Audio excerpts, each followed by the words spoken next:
citizens' perspectives on the access to information. So I want us to welcome Ms. Mary Nanyazi, who is the Senior Program Officer for East Africa, to give us that presentation.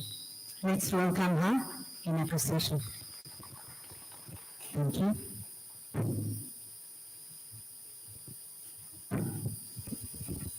Thank you, Nuba, for that lovely welcome.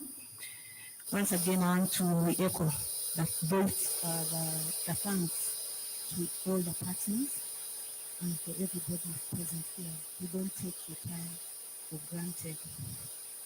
My name is Marie Nanyazi, once again, and I work with Tourism East Africa. I sit in the Uganda office.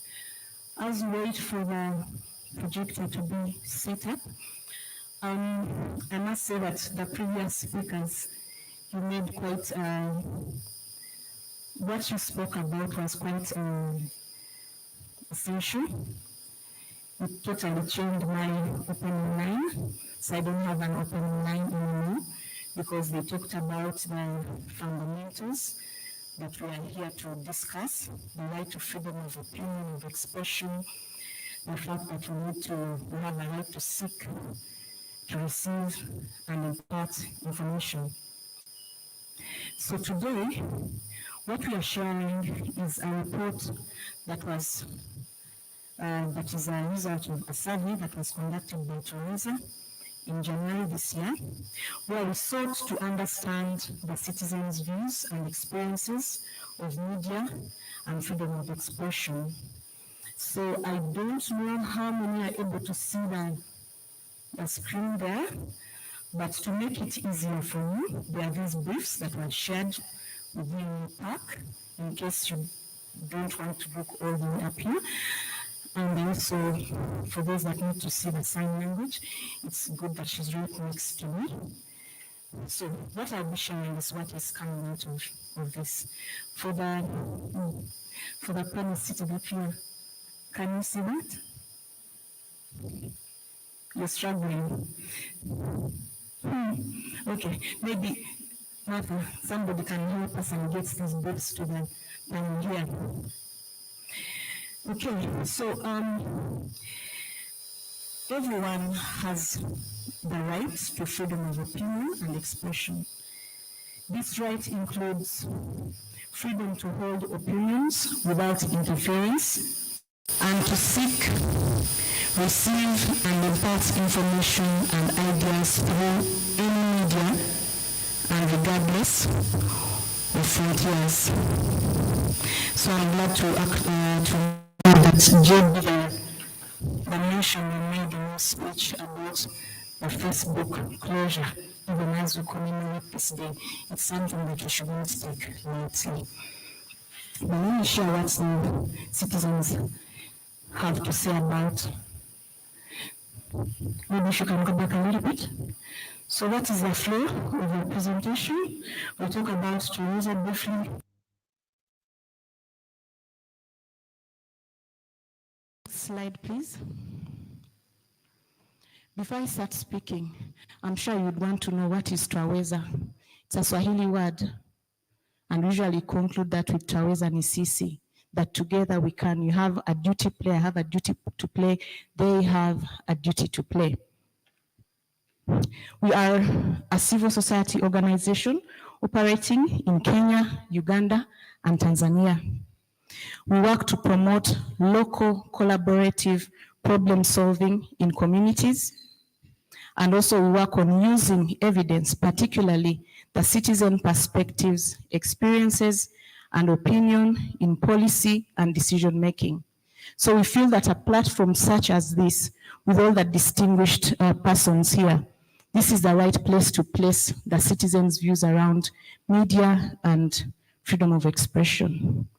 So I won't go into the missions, but I'll just highlight that in one of the missions that Twaweza executes, we work to improve the conditions that facilitate citizen agency.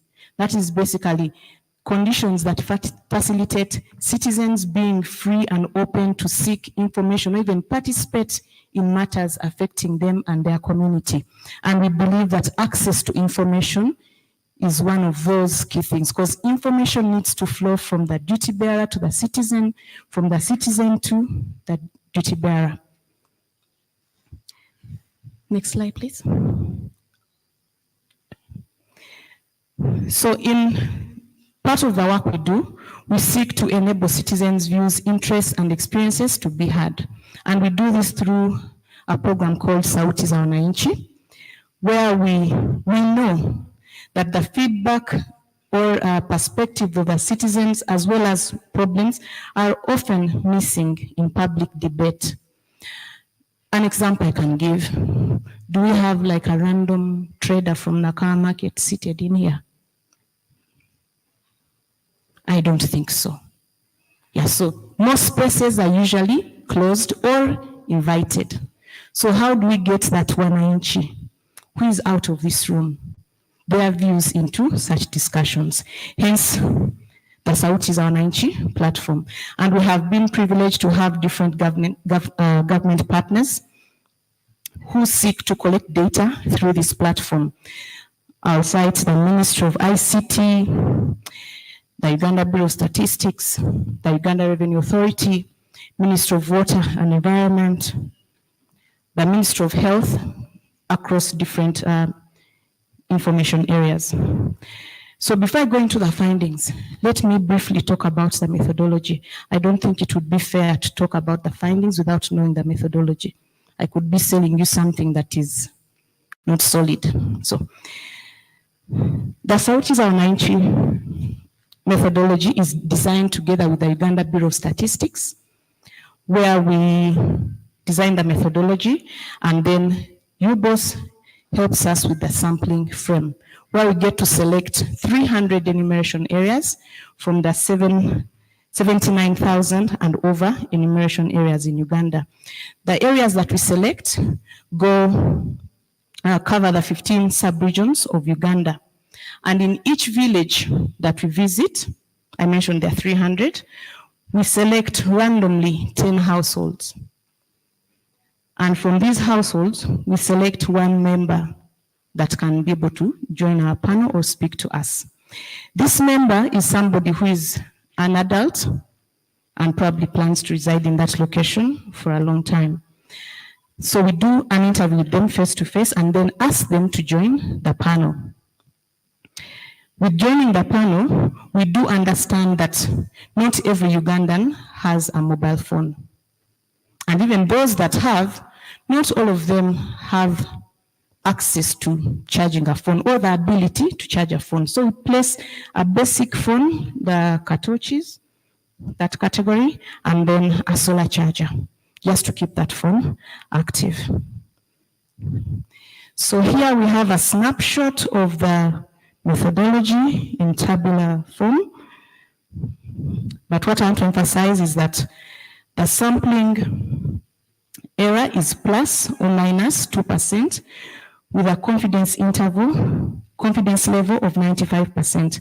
And we speak to a total of 3,000 households across the entire country. The reason I've spent time there is because sometimes when we share the findings, people ask us, did you do this study in Kampala? Did you go to Jinja? This is nationally representative. So all areas in Uganda are covered. So now let's go to the next slide. So in this section, we are going to talk about which forms of media do citizens consume most and which ones do they trust. Next slide, please.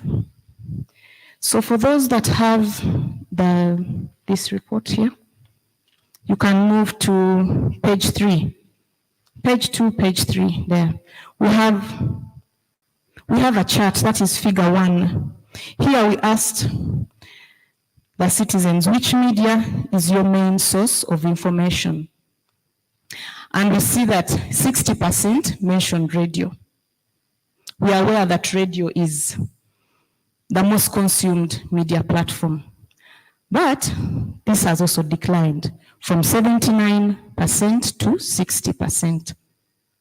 This could be an opportunity where we get to realize the importance of online spaces, that there is an opportunity there. People are ready and willing to seek other alternatives.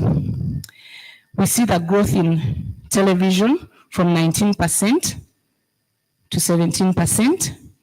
Then we see the rise in those that are relying on word of mouth, the Lugambo, that is 4% to 13%.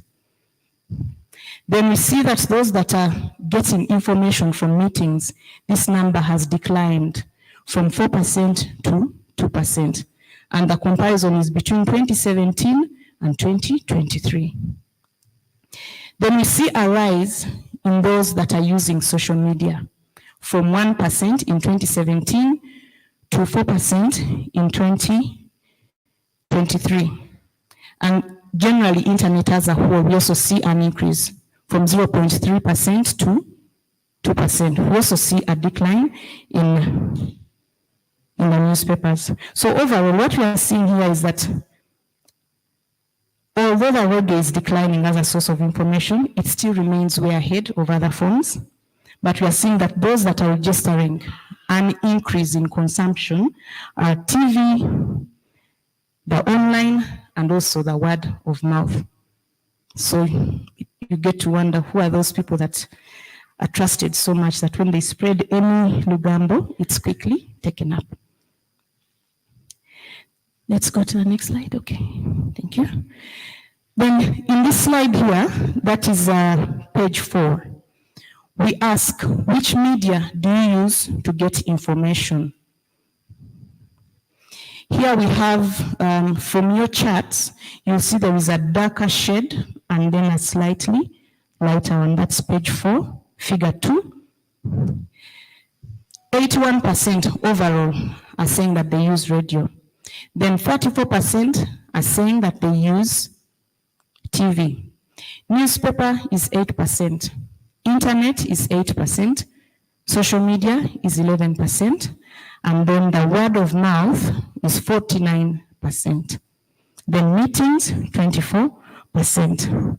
But when we look at the internet, you get to see that those that are using the internet to get information are largely people in the urban areas, people that are wealthy, and then people that have attained some kind of, higher education, secondary or beyond. And with that, I get to reflect on what the Honorable mentioned just before the tea break. How do we ensure equity in access to information and beyond? Because you need information in order to know which services are available. So in there, we see that access is a challenge to equal and unrestricted online access. So we need to think about the barriers, which were also mentioned earlier by the previous speakers. The issue of cost, the issue of language. Moving on to the next slide. So we also ask, next slide please. So we also ask the citizens, who do they trust completely? And here we see that citizens have most trust in information heard on radio. That is 61%. There's also an interplay of access, because if more people are accessible, then you're probably likely to build a higher mass of those that are that trust that platform. Then we see that the others, the trust levels are still low, and this pattern hasn't changed so much between 2019 and 2023. Now let's go on to the next slide, please.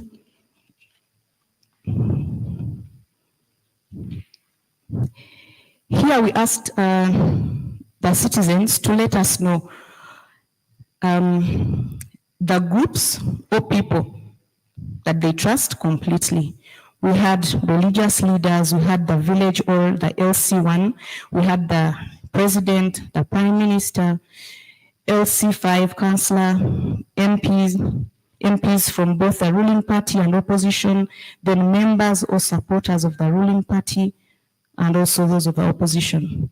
And from these findings, we see that citizens trust information from religious leaders a lot more than any other public figure.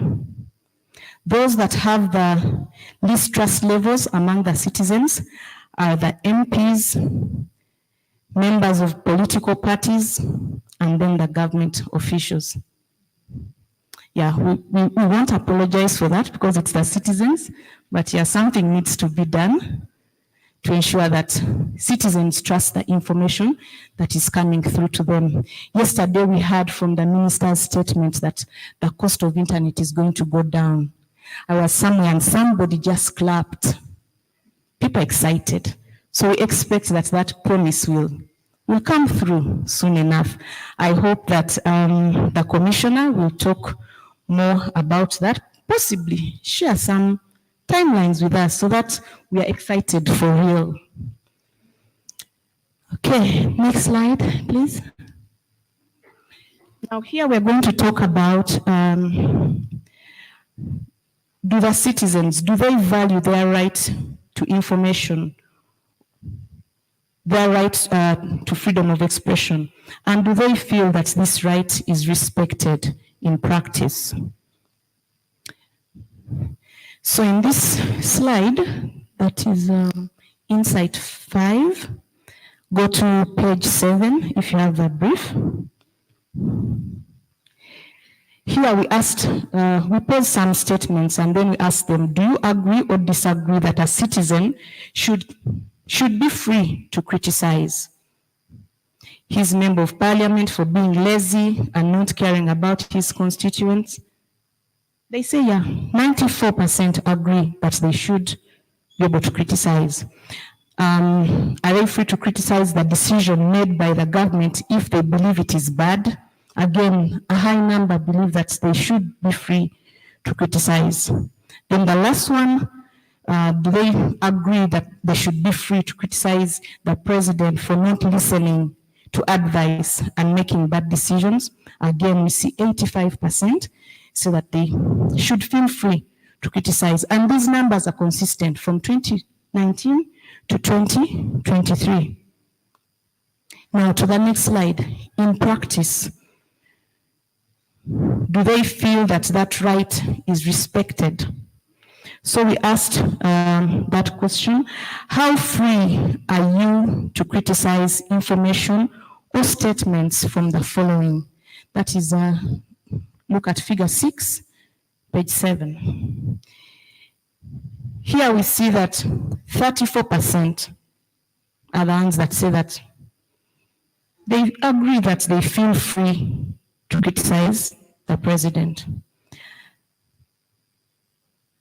37% say that they feel free to criticize the vice president.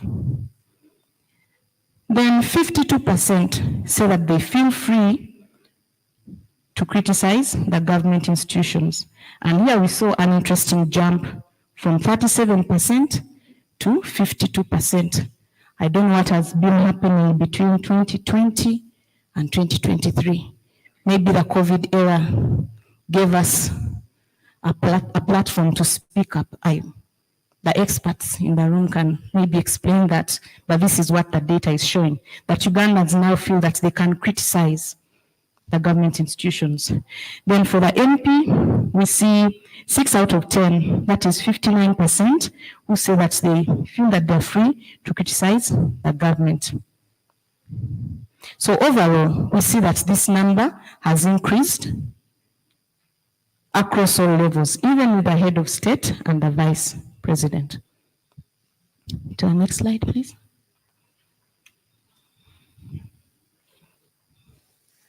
So for the last slide in this section, we wanted to understand. We posed a pair of statements and asked Ugandans to tell us which one they agree to more, or which one resonates with them. And I'll just read out the first one here. That is page 8, figure 7. People should be allowed to criticize national leaders since it helps the government to correct mistakes quickly and makes the country stronger. We have 81% that are in agreement with that, and then we have other statements in there. But overall, what we see is that public support for freedom of expression and access to information is consistently high and rising. There is an opportunity in here that citizens are willing, so we need to be able to see that there are platforms for them to express themselves freely. So to the next slide. Okay, thank you. Now in this section, which is our last section, we are going to explore what citizens feel about media practice and their comfort with being interviewed by a journalist. Okay. So in this chart, that is figure 8, page 9, we see that 70% of Ugandans say that media in Uganda is consistently reliable and accurate, although we have a 30% that do not agree with that. Then we see that 62% say that media in Uganda is free to report on whatever stories that journalists think are important. Then the third statement, Ugandans 56% feel that media in Uganda is independent, balanced, and unbiased. This is a slightly lower percentage compared to the ones that I mentioned earlier, like the one at the top of that chart. Then lastly, 84%, which is the highest percentage here, of the Ugandans feel that the national media play a valuable and constructive role in national life. And here when we talk about media, we are moving beyond the legacy media, including the online spaces. Then when it comes to the international media, 76% of Ugandans say that international media portrays Ugandan events in a respectful, honest, and informative manner. Next slide. Okay, thanks. Now, in the slide that we have here on the screen, that is figure 9. We wanted to understand, what do Ugandans think about journalists? Who do they think are professional? Who do they think act with integrity and are not corrupt? Who do they think is fearless, telling the truth, and even if it upsets the powerful people? And here we see radio is top of that list, followed by the television, then print, and the online. And we see an interesting pattern with the online, whereby when it comes to professional integrity, it's 11%. But when it comes to being fearless, telling the truth, even when it upsets powerful people, this percentage goes up to 17%. Probably an indication that Ugandans feel, more of them are feeling more strongly about expressing themselves on the online platforms. But again, we must not forget what Charity mentioned earlier, that it needs to be controlled. You said respectful? Yeah, said respectful, because we don't want to see the cyberbullying. Then on the, back to the other slide a little bit. The slide before? No. Figure 9. Back to figure 9, yes. Yes, there. So here we also looked at other variables like entertaining, educational. Has changed my mind on something easy to access. Radio has very high percentages of people mentioning that it helps them meet that, the entertaining, educational change their mind about something. But I want to draw your attention to the online. A quarter of Ugandans. We are aware that not so many Ugandans are accessing the internet. In previous surveys, we have seen about 13% were saying they had used the internet in the last 7 days. But here we are seeing that 25% say that it's entertaining, 23% say it's educational, then 21% say that it has changed their mind on something. And then 16% say it's easy to access. So there is something on the online space that citizens find quite appealing. And this is where we notice the highest percentages on the entertaining, educational, and change their mind on something. Then the next slide, please. Here we have attributes like, that is page 11, deliver reliable and accurate content. Then we have deliver political balance without bias, and then represents people like me. I'll just focus on the 19% who say that online represents people like them. So in as much as we have a low internet penetration, we are seeing that 19% of the people are saying it represents people like them. Maybe there are people who are open-minded, willing to move with the digital era. That is an opportunity for Ugandans. To the next slide, please. Okay, so for this last slide,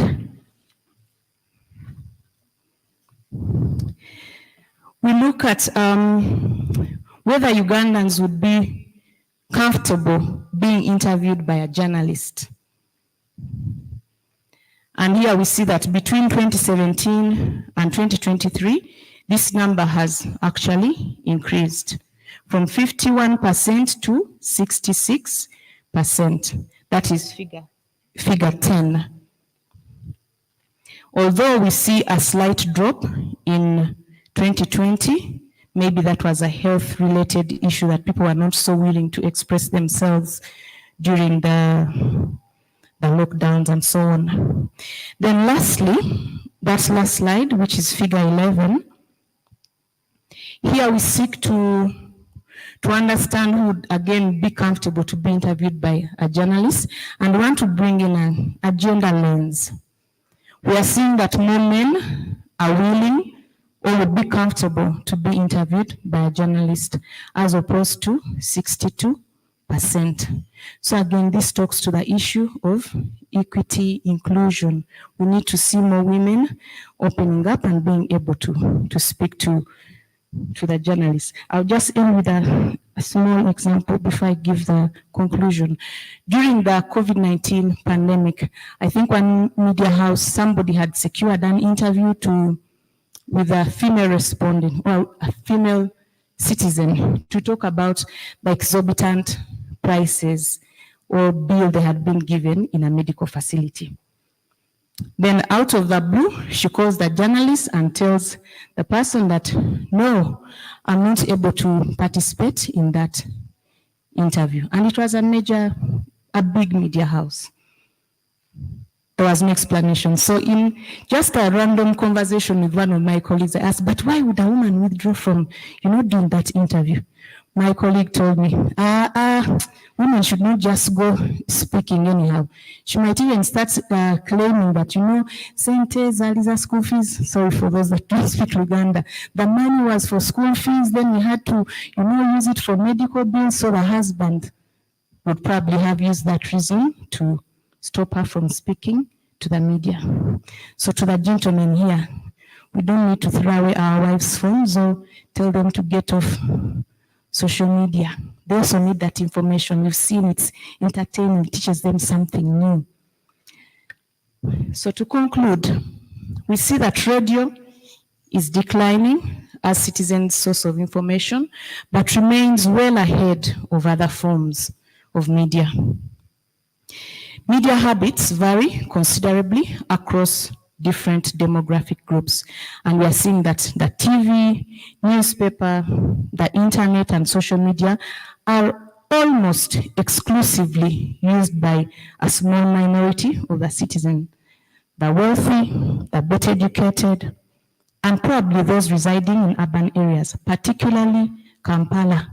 So as we look at the theme today, which is talking about the online space, how does this relate to the Ugandan who's not in Greater Kampala? How do we bring them on board? How do we use the other media to bridge a gap between the information, between the citizens in the rural location and those that are in the urban areas? Because they can pick information from the online and share it on their radio platforms. Then we're also seeing that Uganda's evolving media landscape offers promising opportunities for utilizing online spaces, that is, promotes the freedom of expression and build on citizens' confidence in the media. However, this can only be realized with a growth in internet penetration. This requires addressing the barriers to access of the internet, like the cost, the language, among others. And the reason we place emphasis on that language, if you selected about 10 online platforms, most of those are going to be in English. But we know that not more than 60% of Ugandans can read and understand English. So how do we bridge that gap? With that, I want to stop here and then invite you to check out our website, follow us on the social media spaces, and the data we have shared today is freely accessible to anybody that wants to even mine it further. Anybody can use it. For the students here, if at all you're interested in more research, that data on our website is free. You don't have to pay for anything. So thank you so much.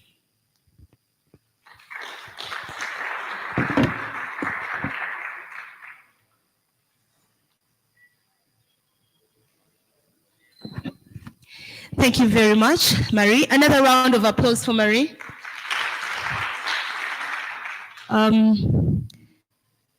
I was introduced already.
Educational, Scientific, and Cultural Organization, UNESCO. Madam Pauline Achola, you're very welcome. Also, in a special way, allow me to welcome Mr. Crispin Kaheru. He is a commissioner at the Uganda Human Rights Commission. You're warmly welcome, sir.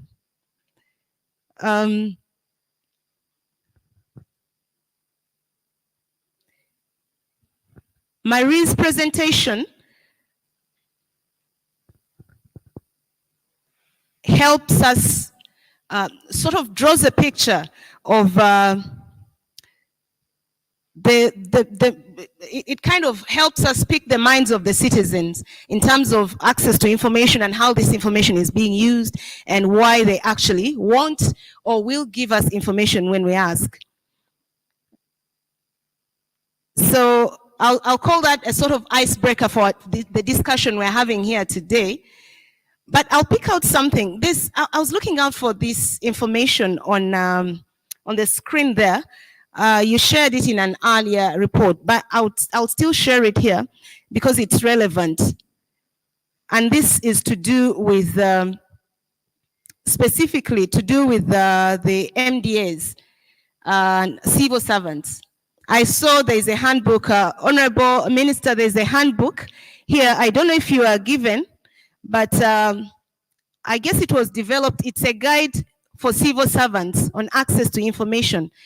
One of the things that came out strongly in the study that Twaweza did is that it's clear that the rate and success and ease of getting information is quite low, especially in MDAs. And that study showed that in the last 6 years, the number of citizens seeking information from public institutions has declined from 91% to 73%. Now, all civil servants agreed, those that were interviewed, agreed in principle that citizens actually do have a right to access government-held information. However, they have limited or no knowledge at all of the Access to Information Act. These are the government officials. They have no idea what the Act says or what it requires them to do in terms of releasing information to the public. Some of them have not been given any training or guidance to access to information. And this, of course, has hindered proactive disclosure of information. Others just do not know that they are obliged to release information.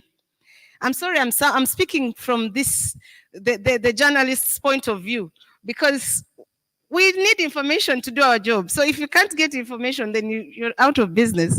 So as a journalist, but I also know other citizens who also seek information for various reasons.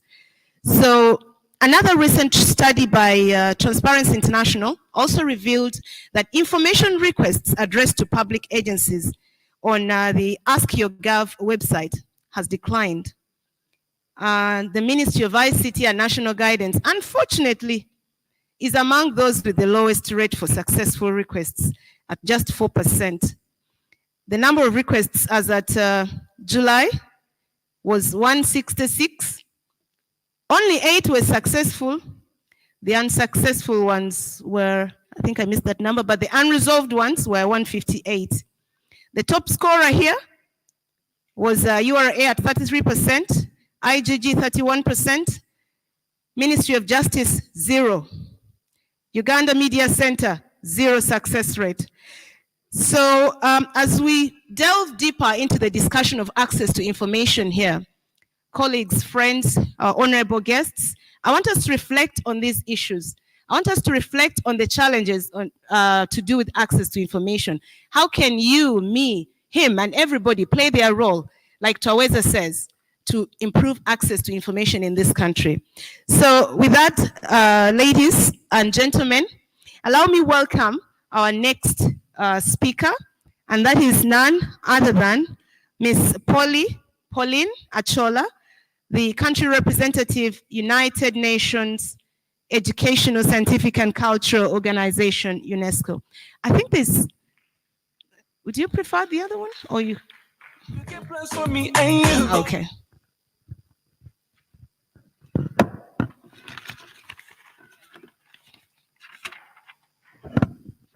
Yes, thank you very much, our MCs, the chief guests, all protocol observed.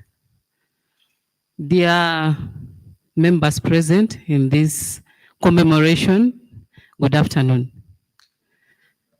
I've already been introduced. I'm Pauline Achola. I work with the Uganda National Commission for UNESCO as a principal program officer, and I'm in charge of communication and information program. So I think I was chosen and delegated rightly to be here. I bring you greetings and apologies from two offices. The first one is the UNESCO Project Office, which is based in Kololo. It is headed by the team leader called Mr. Charles Drachebo. He was unable to be here with you. And also greetings and apologies from my Secretary General. Uganda National Commission for UNESCO is headed by the Secretary General, Ms. Rosie Agoy. She's also engaged and unable to be with us here today. We are here today commemorating the International Day for Universal Access to Information.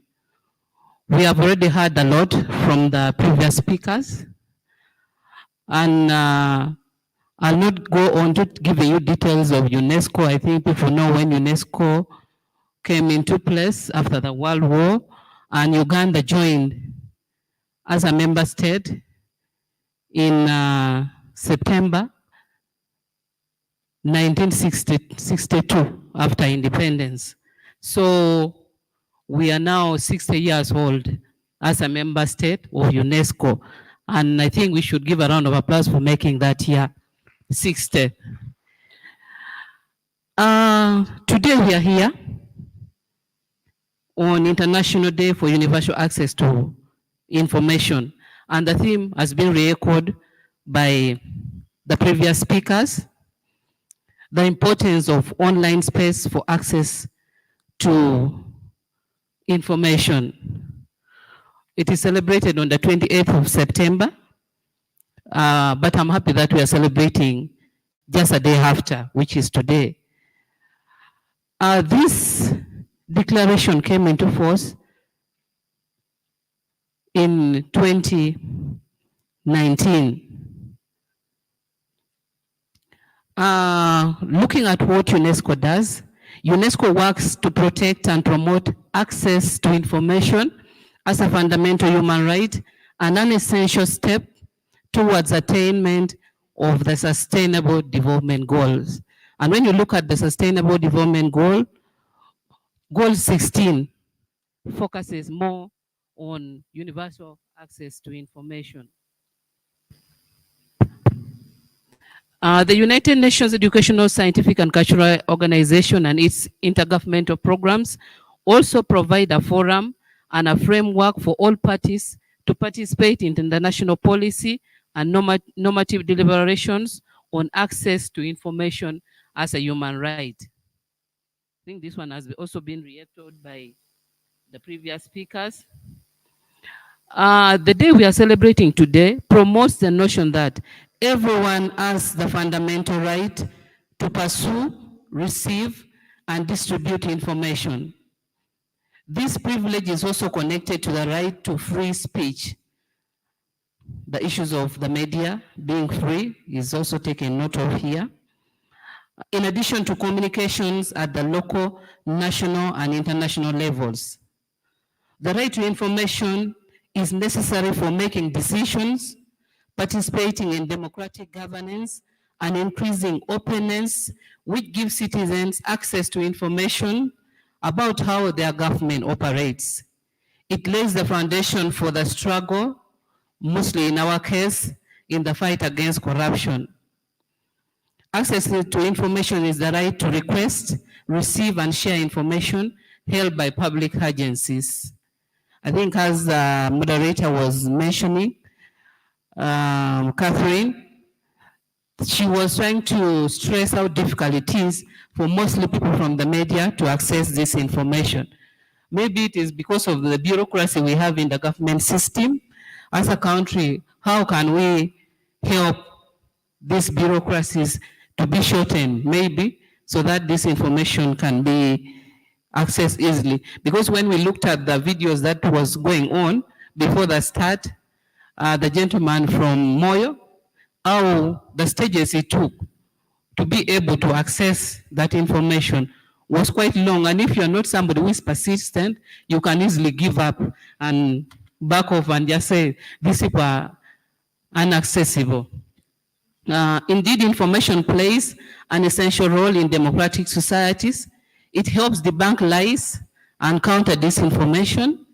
It undermines hate speech and encourages intercultural understanding. It helps combat extremism, promote informed decision making, and enhance transparency and accountability. As a country, this day is also a wonderful occasion to promote and create awareness about our Access to Information Act. Because if data has it that even the civil servants, public offices, the officers there cannot give the details of this act, then it means we have to drum a lot of capacity building maybe and awareness creation starting from that level so that all of us are aware of what is in existence. Now on UNESCO, what does UNESCO do for universal access to information? There are about 4 areas that UNESCO involves themselves in. First of all is the monitoring and reporting on this declaration, because we know Uganda as a member state is a party of this declaration. So it is up to UNESCO to make follow-up and ensure that once the recommendation has been domesticated by our country, it is being utilized, it is being practiced. And every year UNESCO sends a questionnaire for us to fill in on the status of implementation of some of these recommendations. So this is one of the areas that UNESCO does by monitoring and reporting on the status of compliance by Uganda as a country. There's also one other program known as International Program for Development of Communication, that is IPDC. This program promotes media development within developing countries, countries in transition, and countries in conflict and post-conflict situations. The other one is the Information for All Programs, IFAP. This is a unique UNESCO intergovernmental program that supports member states in fostering equitable societies, from promoting universal access to information and knowledge for sustainable development. The first one is UNESCO works to promote freedom of expression online at a time when the digital ecosystem offers new opportunities, but also multiplies challenges for freedom of expression. Guided by the Windhoek Declaration 30 on information as a public good, UNESCO advocates for greater transparency and accountability of digital platforms, including to counter mis and disinformation and hate speech. Now, as we celebrate this day, as we commemorate this day as a country, there are areas that we need to reflect on, basing on the status quo of what we have on ground as a member state of UNESCO. The first one is internet shutdown and restrictions. The second one, internet disruptions and its impact on access to information, since our theme is basically on online space. Dialogue on internet disruptions in today's human rights law. The other one is role of the judiciary in preventing internet shutdowns and restrictions and protecting universal access to information. The next one that we should reflect on is the role of information commissions in protecting the access to information in the context of internet shutdowns and restrictions. Then the role of internet service providers and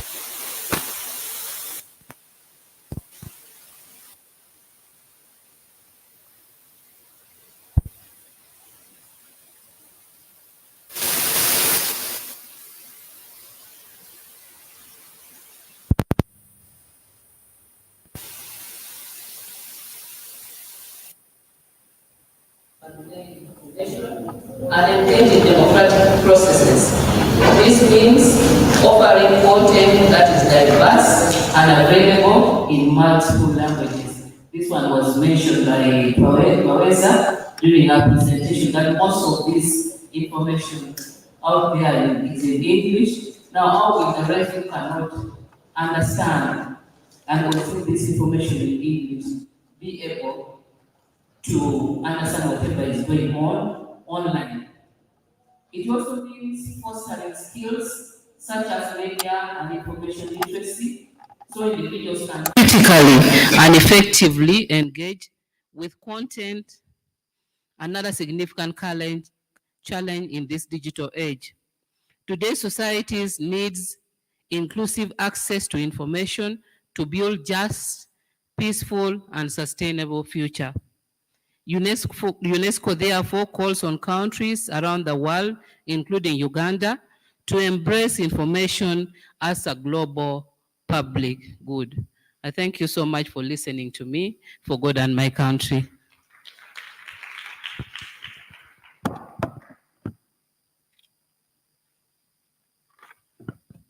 Thank you very much, Madam Pauline Achola. Thank you so much for those wonderful remarks. And at least it gives us hope that something can and is being done beyond ourselves here to ensure improved or increased access to information. Now, without further delays, ladies and gentlemen, I'd like to welcome someone from Makerere University to invite our chief guest to make his official remarks. And that person is none other than Dr. Adolf Mbene from Makerere University to welcome our chief guest and usher him onto the podium to make his remarks.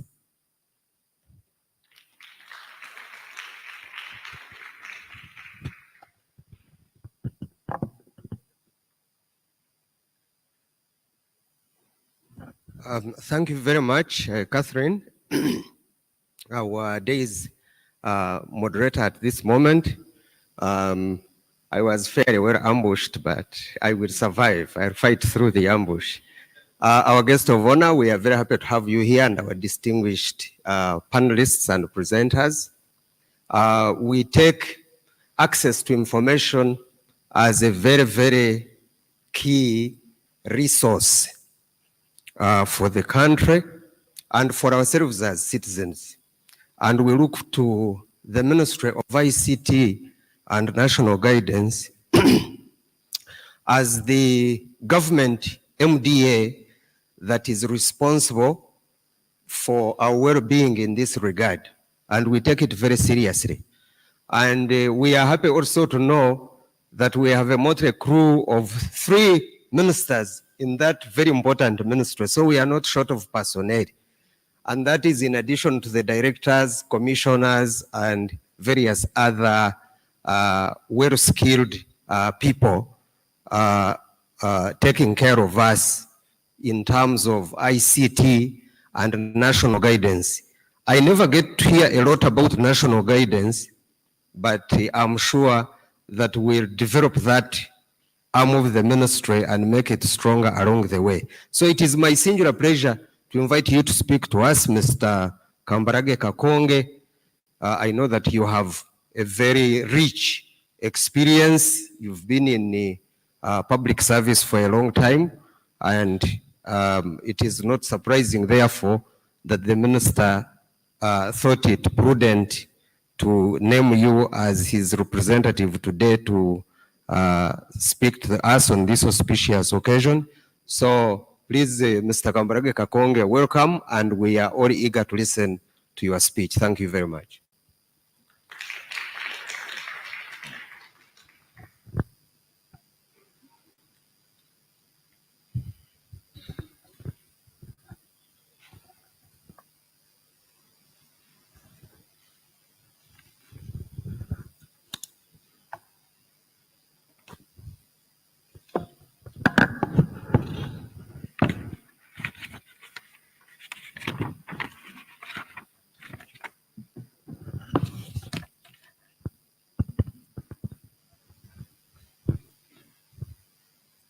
Thank you very much, Master of Ceremonies,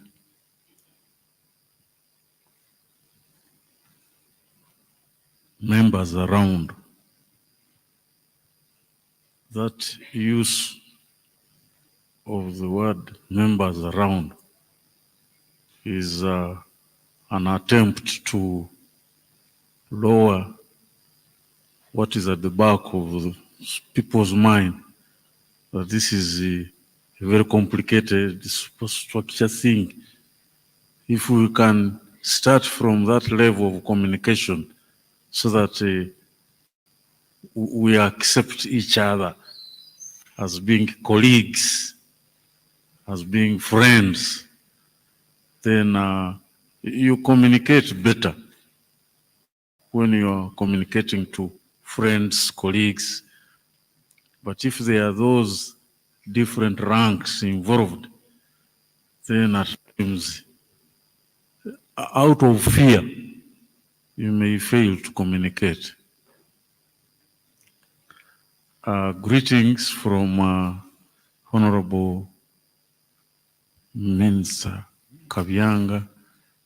He's on other assignments, but requested me to also participate in this exercise on behalf of the ministry.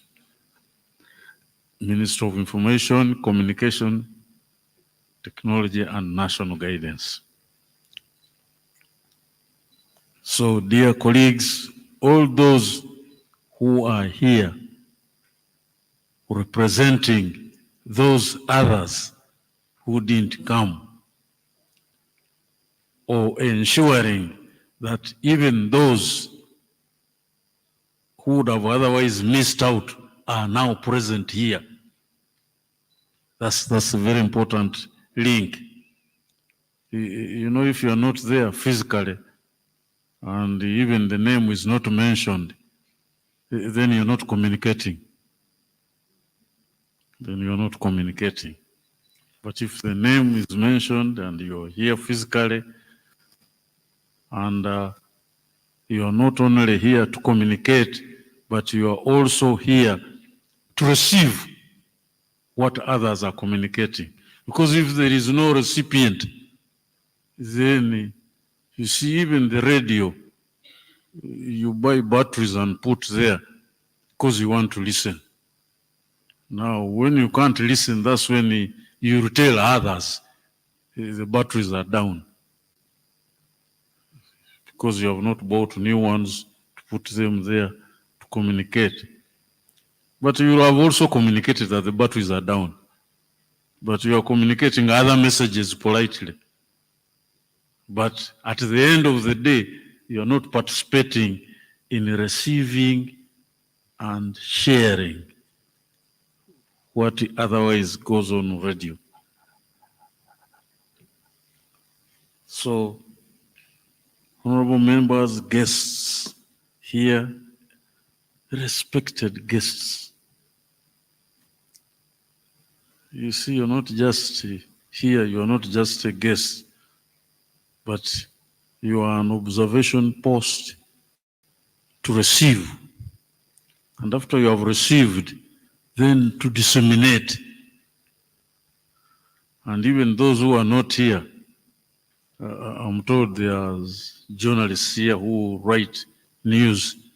They will say, so and so was there. That alone is very powerful communication.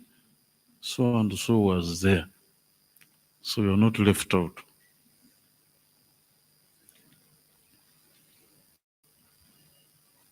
So,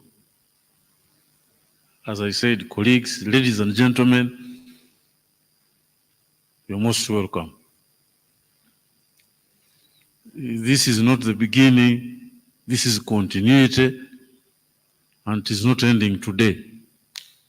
And the intentions are that it is continuous. Otherwise, the moment it is a breakdown, it stops, then you know, there are those who are not here, who are waiting for you to tell them what was here. Now, if you are not here, then there will be a breakdown.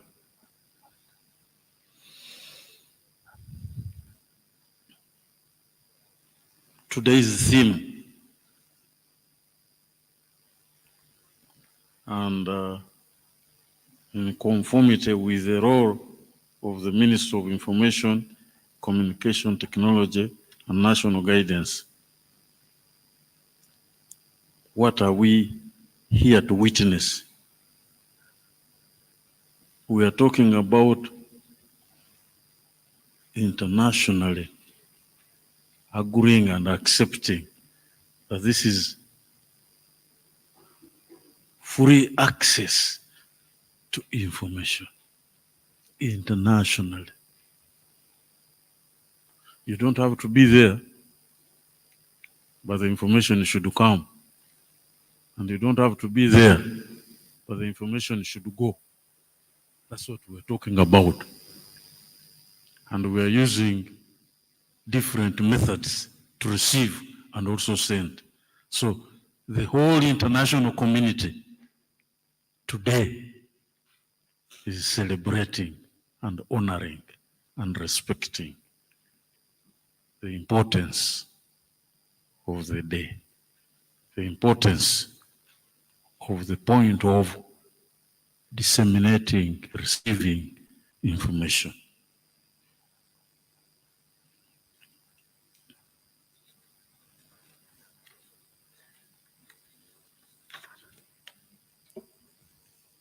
What are we celebrating? We are celebrating a roadmap for disseminating this information. And on this roadmap, what are the major items we are looking at? We are looking at digital literacy programs. That word digital. At one time, it was not even used. And at one time, it was not even known. But today, when you mention it, there is a wider reception that immediately feels that they are part of it. Digital programs. We have digital infrastructure. You know, like I was talking about the radio. Those days, the word was there, but how many people had it? How many people knew what the radio was? So emphasis, specific, had to be put in place as a recognition of that roadmap. And in that particular, in that line, the government especially, because how are you going to receive information? How are you going to send information? You will not be able to walk into everybody's home and knock the door. Because you might come when there was a thief yesterday in that home, and since you are the earliest to arrive there looking for information, why don't they take you up as a suspect to account for the mistakes that happened yesterday? But when you have this digital infrastructure in place, it can help you sort out. You will send the information, they will receive the information without suspecting that you are part of that crime which was done yesterday, where there is a shortage of items in the home. And the Ministry of ICT is highly appreciative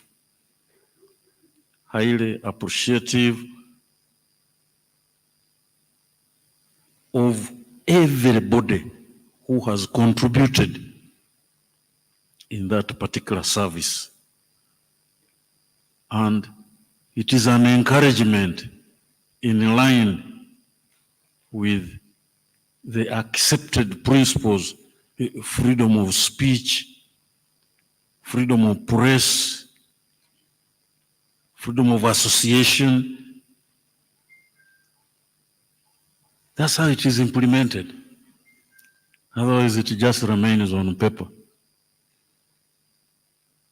But because of the existence of this digital service, we are able to see the actualization.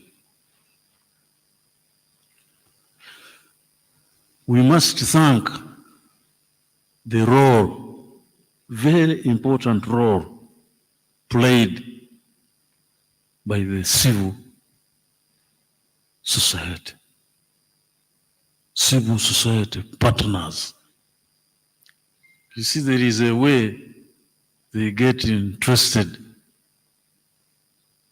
How many schools are not running properly? They pick the information and disseminate it.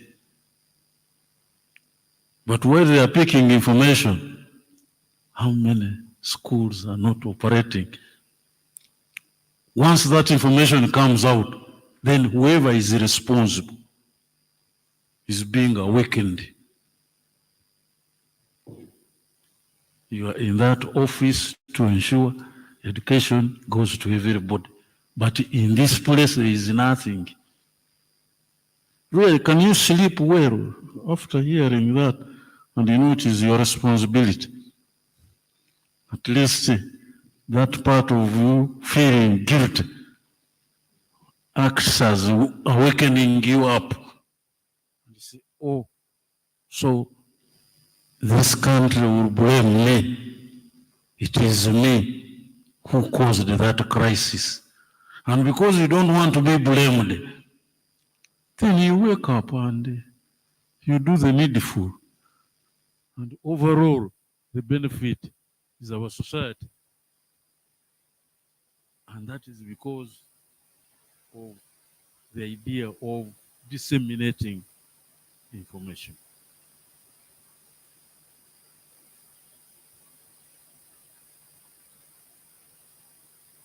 And as you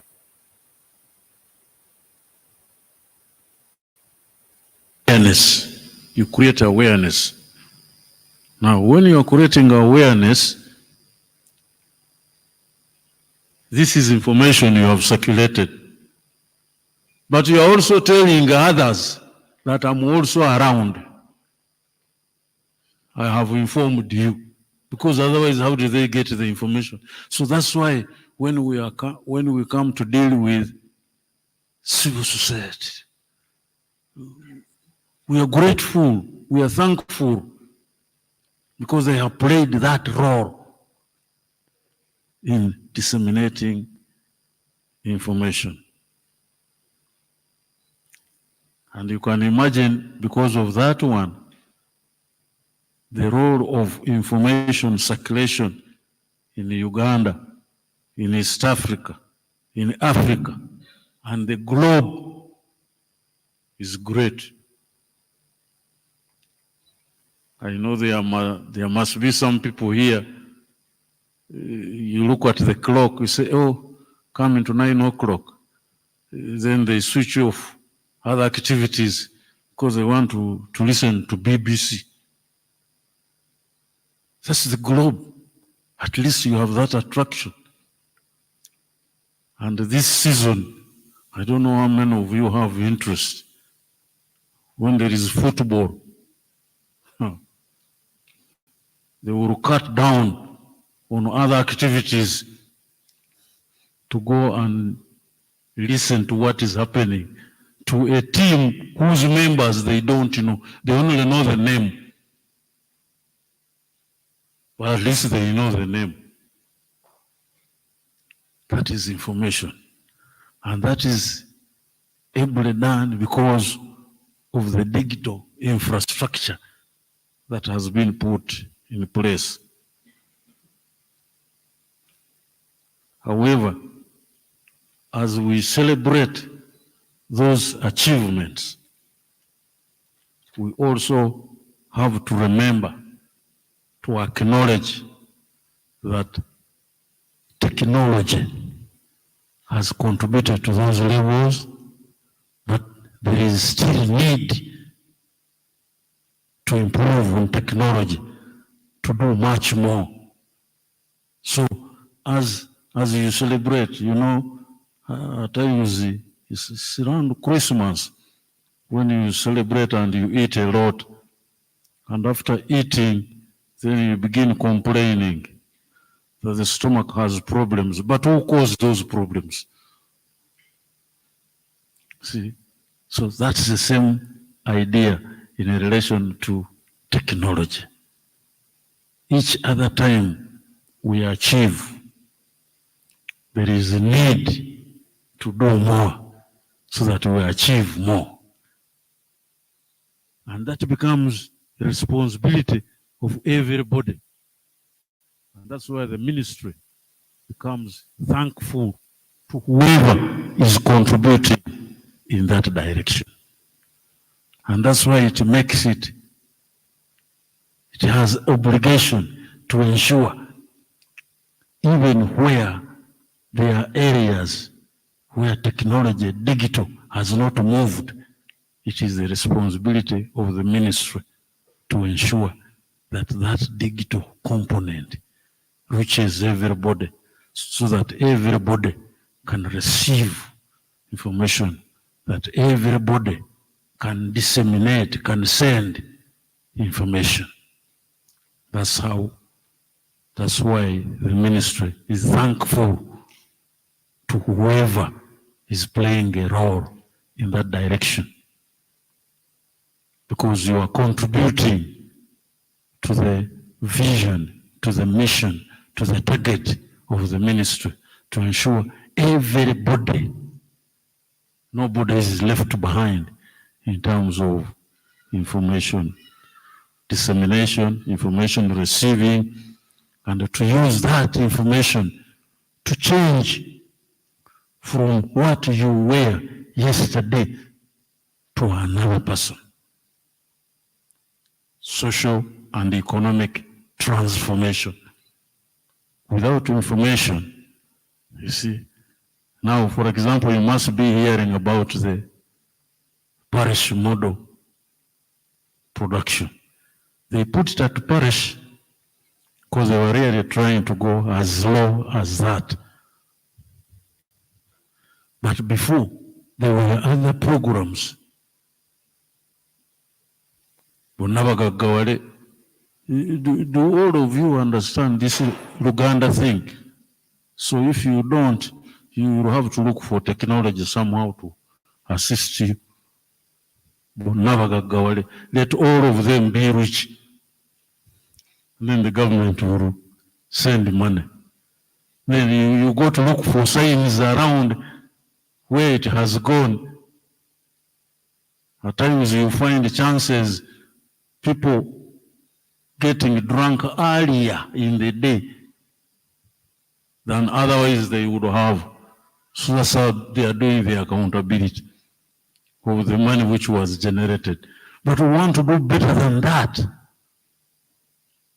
This socio-economic transformation. We want you to transform so that you are not only consuming, but you have something in reserve. I remember at one time in our history in our country, there would be the chiefs at the Gombora. The main role would be to go and check in people's homes, are there granaries? And you write and you have a record. And not only granaries in your home, but there were two types. There was the one which would be outside,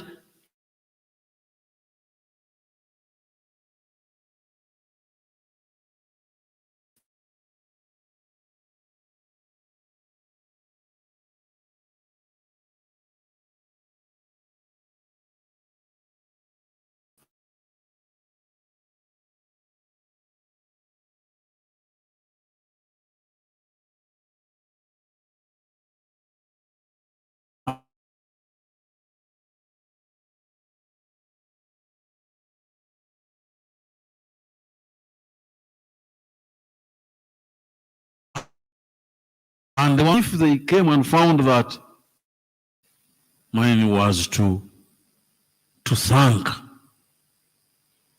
those who were together with the Ministry of ICT are ensuring this roadmap of technological transfer we succeed, and therefore make it easier to relay information, to receive information. And on that note, let me thank you for having listened.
A bigger round of applause for our chief guest.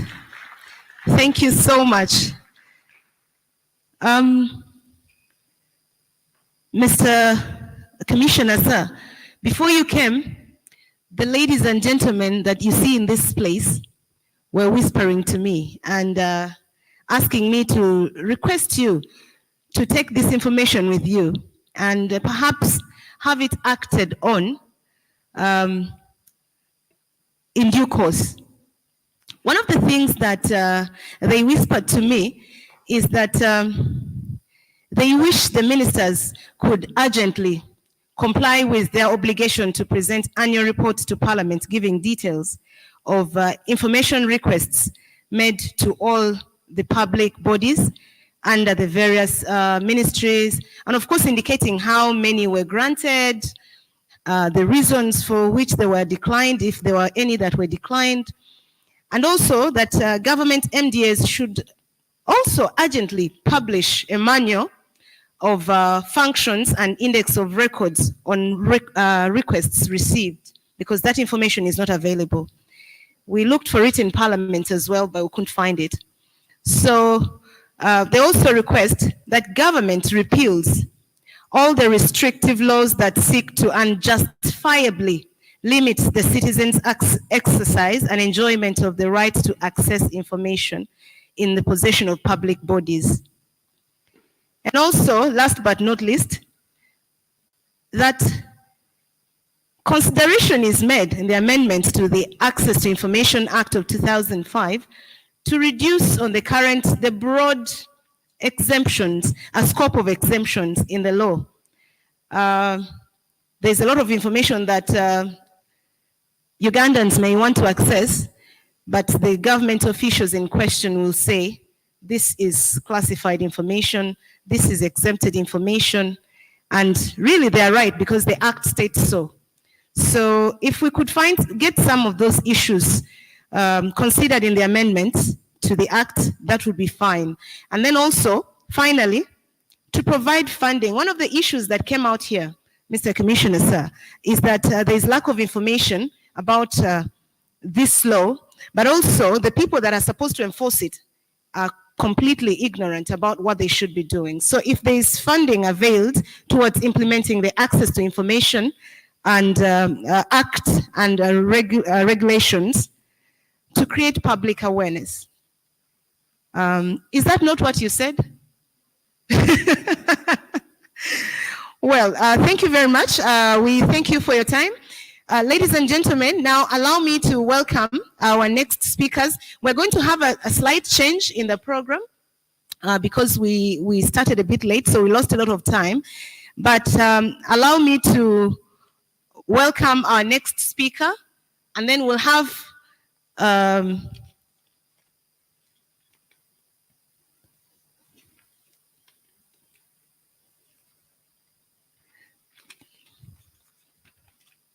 presentation that was meant to come by Miss Doreen Mulema will come right after the one that is coming now.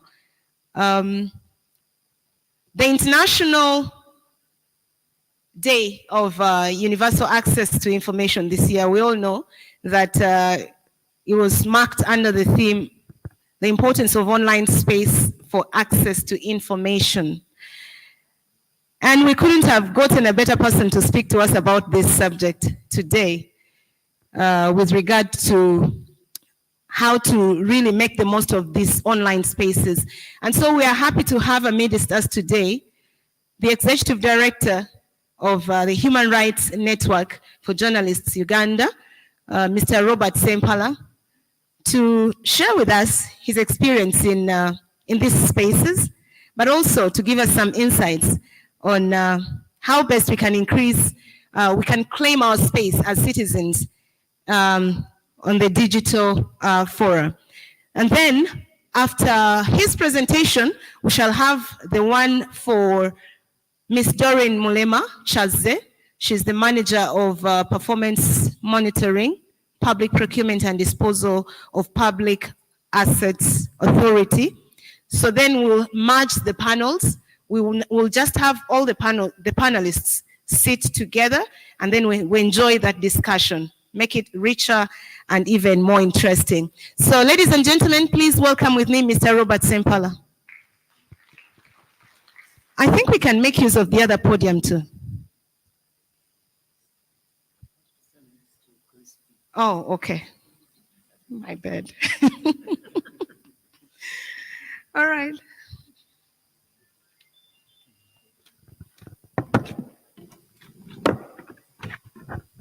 I wanted to stand next to Crispin here because he's my friend.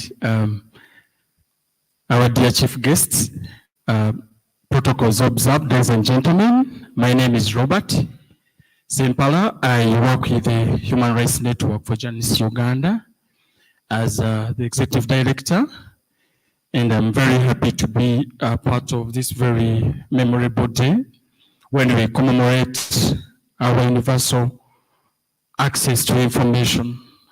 Universal in the sense of us being a common village. Universality of access to information is very important. And as such, I speak at a time when we're about to go for lunch, so I will really be very fast.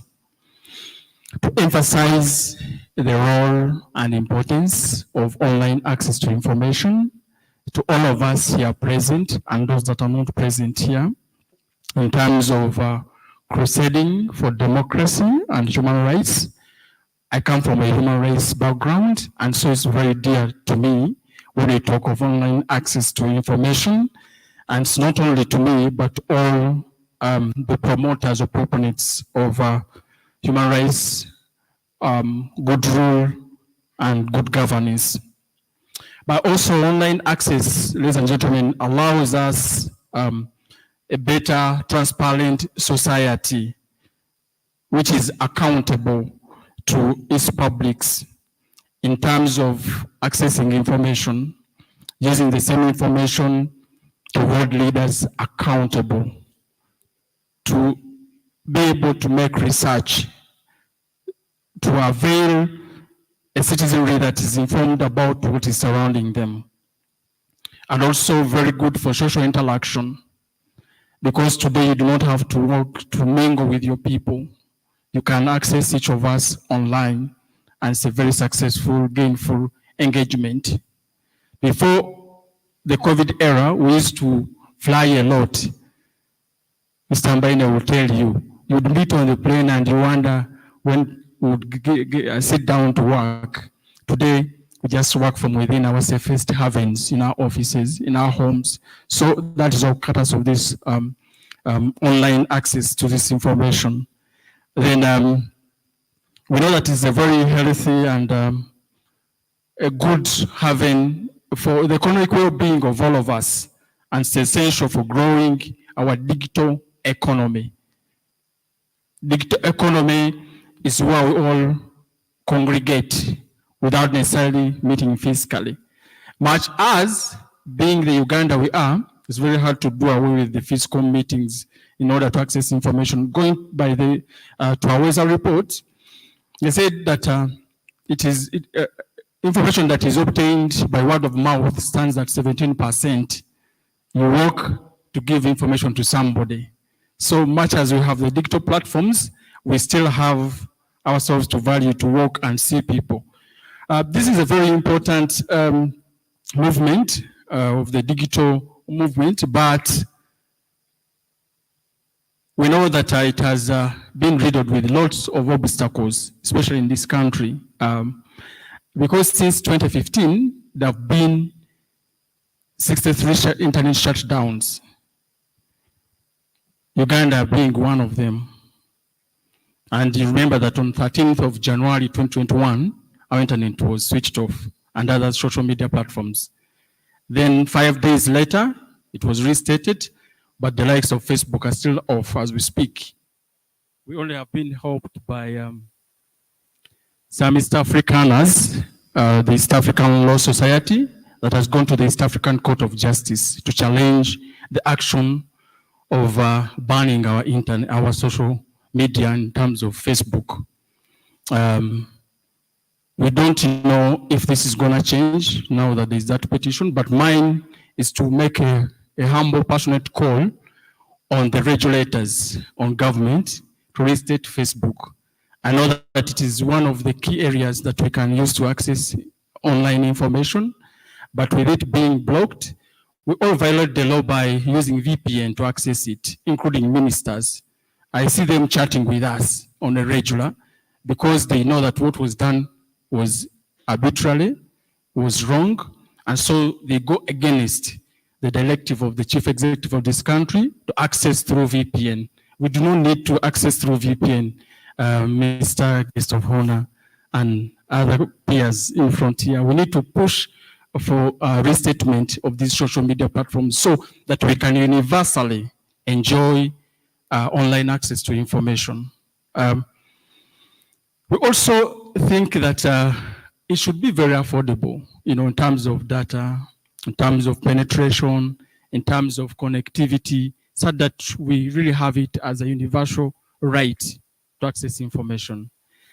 Many things we can talk about here, but since we have a panel coming up and it's combined, I would like to, end my presentation here to create more room for that panel. Thank you for paying attention.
that we intend to work towards a dynamic, we intend to become a dynamic facilitator of public procurement and asset disposal system for sustainable national development.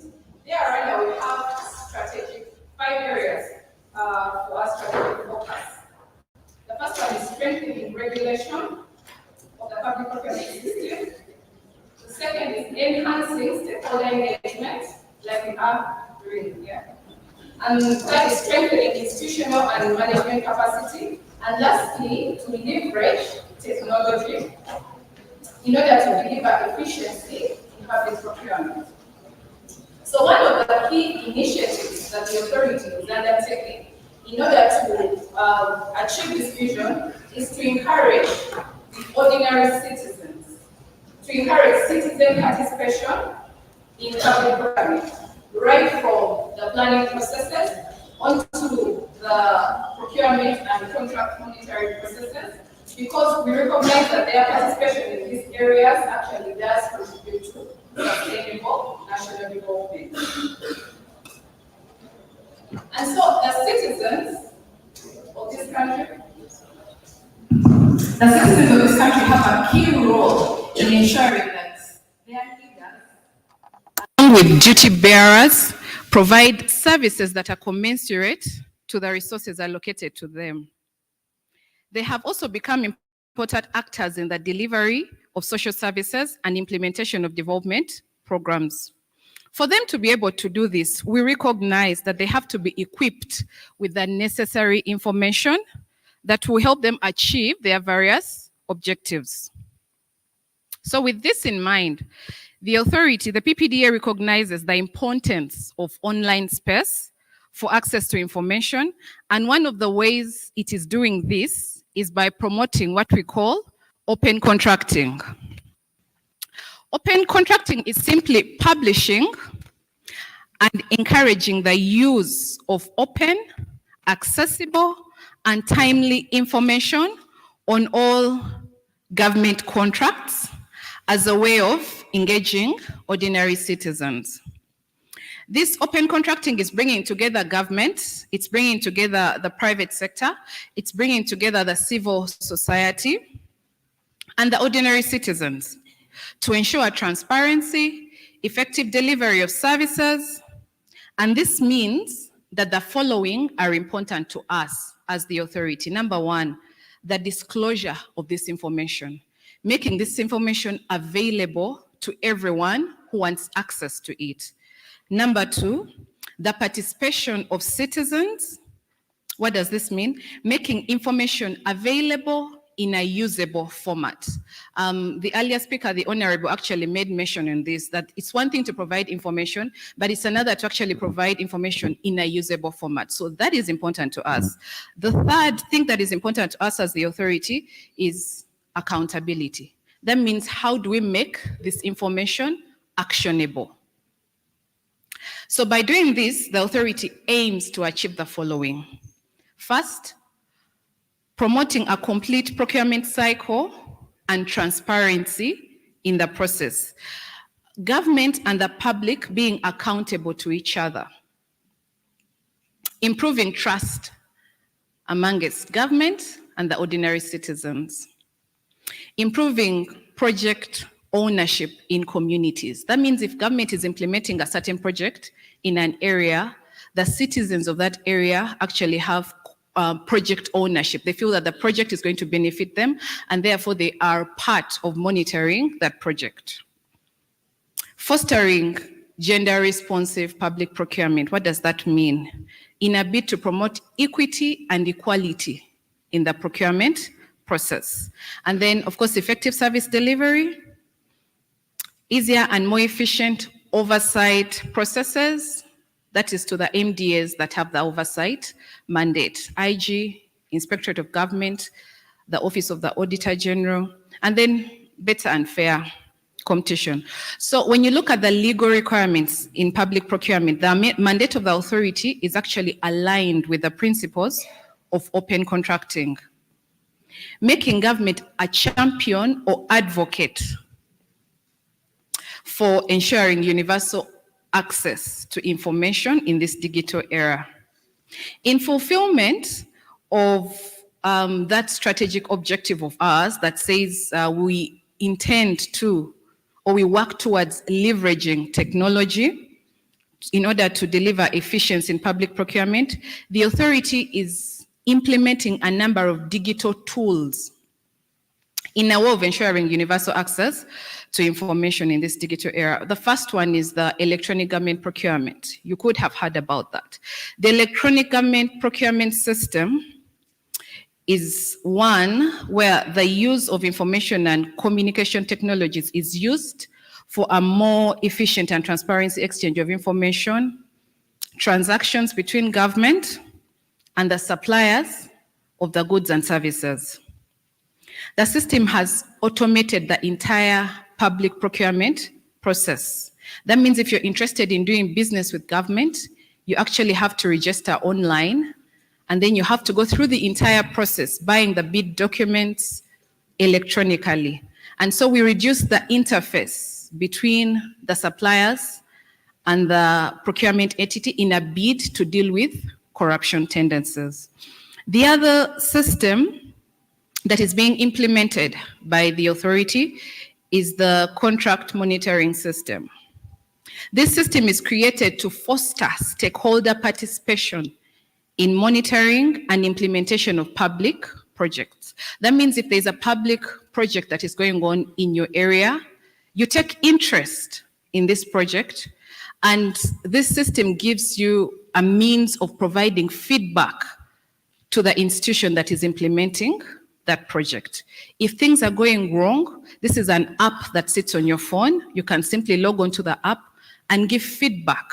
And we believe that encouraging the citizens to be part of the contract monitoring processes will then make communication to the contractors that someone is watching. And even though the institution that is implementing this project is so many miles away, the community people are actually watching, and they can give feedback using this system to the institution that is implementing this project. The other system that the authority is using is the government procurement portal. This is a system used for the publication of data and public procurement and disposal opportunities, awards, and any other information that the public may be interested in as may be determined by the authority. This system actually publishes the procurement plans, so you get to know what government is planning to procure in a certain period of time. It publishes even the disposal plans. It publishes the procurement notices. It publishes the best evaluated bidder notices and the contract notices. That means you're able to know who has won which contract to be implemented in a period of how long and how much, the cost of that contract. All this is supposed to be public information. And when you log onto this system, you're able to access this information. The last system that I'll talk about is the Contractors Reference Portal. It is a system that avails information on the contractual obligations of each contractor that is doing business with government. And so if you're interested in knowing there's a particular road being constructed, maybe who won the award of that road, you're able to log on to this system and you know who is actually implementing this contract, how much is it worth, and what period of time have they been given to implement it. So the authority believes that ensuring universal access to procurement-related information will improve value for money. They will deliver services more promptly, but also create a level playing field for all those who are interested in doing business with government. This will improve competition and public integrity. It will save government money and time, and also improve the delivery of goods and services. Thank you so much for your time.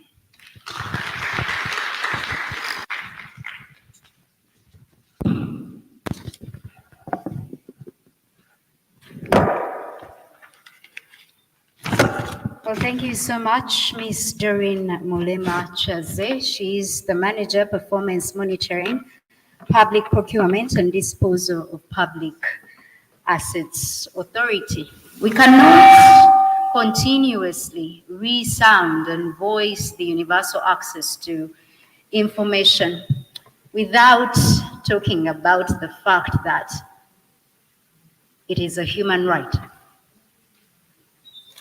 And at times, oftentimes when critiques are talking about this in particular, when something is a human right, at times they're very angry. But good enough, we're peaceful people, right? What has been consistent in several of our speakers that have actually been here is the fact that even then, it being a human right, there's still disablers. And no one talks about disablers like a human rights advocate, right? So I want us to welcome Mr. Crispin Kugiza Kaheru. He's a member of the Commission, Uganda Human Rights Commission. And of course, we pray that he speaks to the statistic that came in from our welcoming remarks, Miss Charity, who actually talked about the 139 internet shutdowns over a given period of time. Dr. John Baptist Imokola talked about the restrictive laws that continuously keep affecting the access to information, especially within the online spaces, and of course the iniquities that were resounded and emphasized by the chairperson of the Equal Opportunity Commission, because we need everyone's participation when it comes to seeking, receiving, and imparting information. So you're welcome.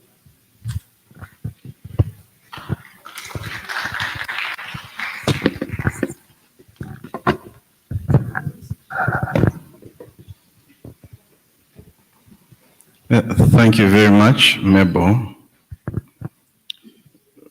Mabel, you have turned yourself into a master of surprises instead of being a master or mistress of ceremony. But that's okay. I'll take a cue from the chief guest, who said when you go through the protocol, it feels so distant, and people may develop a certain sense of fear. And because of that, I'll say relatives, friends, and in-laws. And I mean that literally, because when I look around, I have relatives here, I have friends here. Maybe you're most interested in in-laws. I might have in-laws. Thank you very much for inviting the Uganda Human Rights Commission to be present as we commemorate this very important day. So let me give my remarks a context. I am here representing the chairperson of the Uganda Human Rights Commission, who is not around because we are convening human rights tribunals across the country. So we are in Hoima at the moment. So she asked me to come and perform a very simple but delicate task, which is to read her remarks that she would have intended to share with this audience. So I'll do just exactly that. I will not amend my terms of reference. If I answered the questions that have been put to me by the MCs, I would be amending my TORs, but I might do that at the end of delivering the remarks. So let me begin by thanking Africa Freedom for Information Center, AFIC, and all the other partners, such as the Department of Journalism and Communication, Makerere University, Twaweza, the Ministry of ICT as well, for making this happen and convening us here today. Regardless of the great significance of this day, it could have just passed like that or like any other if it weren't for AFIC to bring all the stakeholders here today. So a round of applause for AFIC. So ladies and gentlemen, access to information and the attendant issues that arise from it, such as navigating the digital space, is a topic of great importance in today's evolving world. At the international level, this right is affirmed by Article 19 of the Universal Declaration of Human Rights and Article 19 of the International Covenant on Civil and Political Rights. Distinguished guests here today, in this age of digital revolution, the internet has emerged as an indispensable tool, serving as a gateway to knowledge, a platform for communication, and a catalyst for socio-economic progress. We must acknowledge the pivotal role that the online space plays in advancing socio-economic transformation. And the previous speakers have alluded to this. According to online data sources, Uganda's internet access currently stands at about 11.8 million users. And I'm told this accounts for 24.6% of the total population of Uganda. These statistics must be considered in light of the government policy that exists to fully digitize the country. The Ministry of ICT and other ministries, departments, and agencies, such as the UCC, which regulates the communications industry, the Government Citizen Interaction Center, GCIC, which is the primary online contact center between government and the citizens, all show that there is a growing realization that the citizens must actualize their right to information as enshrined in Article 41 of the Constitution of Uganda. So, distinguished guests, whereas the commitment to ensure universal access to online spaces exists, there are several challenges that pertain, especially in a terrain like ours. And many of these, I'm sure, have already been alluded to. The COVID-19 pandemic grossly highlighted these challenges. For instance, children in the rural areas could not continue with their education, while some children in urban areas moved to online classes. Even for those who may have had access to phones or laptops, the cost of the internet was a major hindrance. So therefore, as we talk of universal access, there is need to address the challenges that underpin that access, such as poverty, inequalities among vulnerable groups such as persons with disabilities, and the girls. We must talk about access to electricity, among other development challenges. A strong online infrastructure is not just a luxury. It is a necessity for our well-being. So whereas online access opens us up to the world economically and socially, it also requires greater responsibilities on our part as stakeholders. Today, anyone with access to internet is able to receive information about any topic at any time via different social media platforms, including Twitter, Facebook, WhatsApp, Instagram, Snapchat, but also via the web.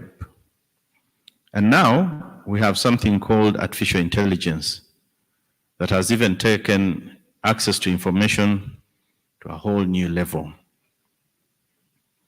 The online sphere offers access to diverse perspectives through virtual interactions with individuals from various walks of life.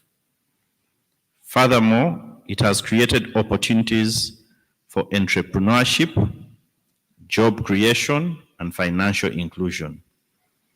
E-commerce, freelance work, and online education have emerged as viable livelihood options, particularly for the youth, contributing not only to individual well-being, but also to the overall economic development of the country. Online spaces continue to play a pivotal role in promoting civic engagement and holding leaders to account.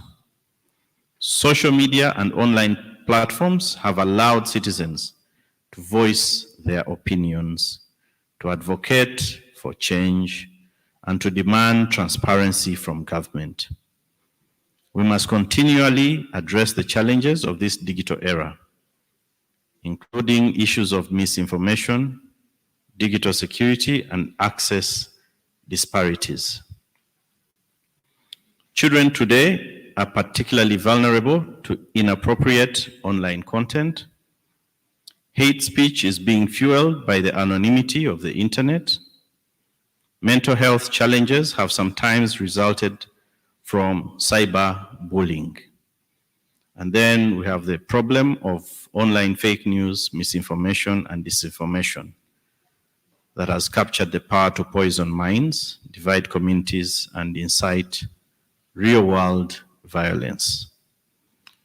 So, ladies and gentlemen, in light of the complexities of this digital era, education and media literacy stands as our bedrock in the battle against the online intricacies that we face today. We must weave these crucial elements into the very fabric of our at home, at school, and in service education system. This way, we empower young people with the tools to critically evaluate the online content. They learn to discern between reliable and unreliable sources. They also begin to understand the consequences of things such as hate speech. This way, we begin to nurture a generation of responsible digital citizens. And with this, we mitigate the spread of hatred from its source and ultimately curb the rising tide of cybercrime.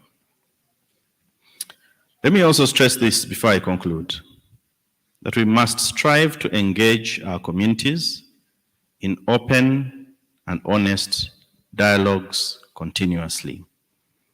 Building bridges and fostering understanding between diverse groups is very vital. Government, civil society, cultural and religious leaders should, on an ongoing basis, facilitate discussions to address grievances and misunderstandings, be it among individuals or between communities. And I will tell you this, when people feel heard and respected, they are less likely to resort to things like hate rhetoric or elements of cybercrime as a means of expressing frustration or fear. As the old saying goes, information or knowledge is power. Without information, there is darkness. A society that is in the dark is a society that cannot decide on which path it should take because it cannot see. It is clear that the internet has democratized access to information, making it more readily available than ever before. It's therefore our collective responsibility to address the current digital divide. Every Ugandan should and can have equitable access to the internet. And together, we can build a digital landscape where tolerance, respect, and unity prevail. Of course, this is a journey that will not be easy, but it is one we must undertake if we are to ensure that the online world we pass to the future generations is one characterized by truth, empathy, and the African values that we hold dear. Distinguished guests, With these few remarks, I, on behalf of my chairperson, wish to declare this year's commemoration of the International Day for Universal Access to Information officially continued. You were worried. Eh? You know, Charity kept telling me, don't say officially concluded. But yes, those are remarks that came from the chairperson. Now, let me take 1 minute to share my own perspective. Just to say that I think it's important to always balance the freedom of access to information with the right to privacy. And that is why I think, and I believe previous speakers might have alluded to this, we need to strengthen our legislative framework, our administrative framework, but also our own culture of how we receive and disseminate information. So we must think critically about things like data protection regulations. We should think very strongly about the internet, the dangers of anonymity of the internet, but also what we get out of things such as encryption and anonymization via the internet. This country has been talking about the whistleblowers law for quite some time.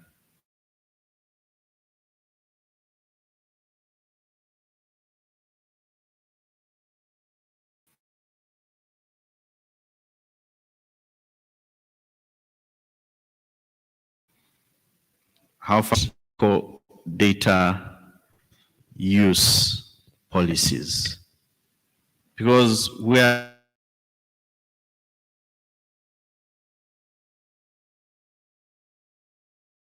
now in a digital era, and we should have them entered. So my major intervention for me for today is we must strike a reasonable equilibrium between access and privacy. Yes, we need a more open, accountable society, but we also need a privacy respecting society. I thank you.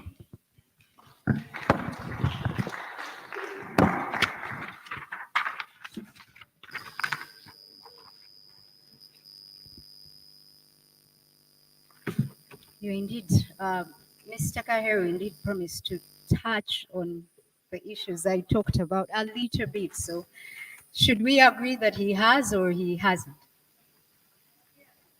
He has? Okay, so let's give him another round of applause.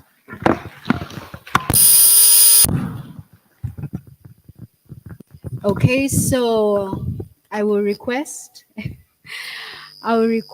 our chief guest, the commissioner, to actually take another seat so that he can, exactly, so that you can be part of the discussion or part of the debate that our panelists are actually going to undertake on some of the issues that we have been discussing. So, Mr. Walule, you can guide us. And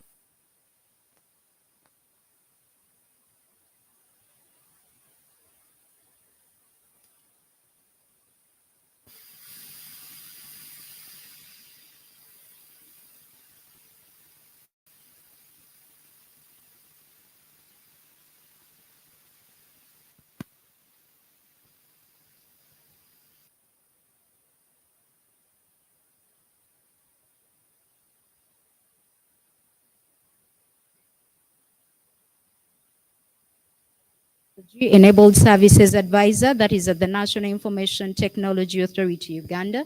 Nita, you.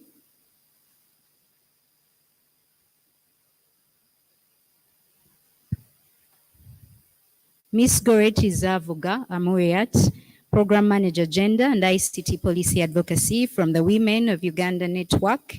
That is WUGNET. If you hear your name,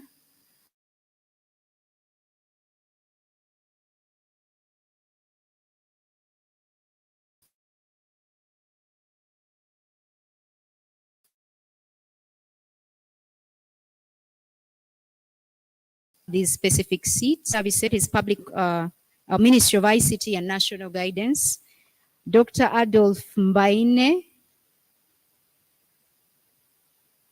the Senior Lecturer, Makerere University Journalism and Communication Department. And Mr. Alex Atwaire, Executive Member, Editors Guild. So let me make mention of these people again so that we can actually begin the panel discussion. Mr. Mohamed Giles, Mr. Joshua Akandanaho, Ms. Goreti Zavuga Amuriat,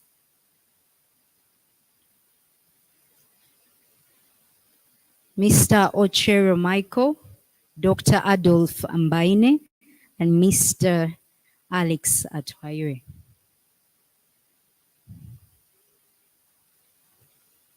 Because of time, we decided to have one joint panel, but what is most important is at the end of the day, we receive the same discussion we would have wanted to actually achieve at the beginning.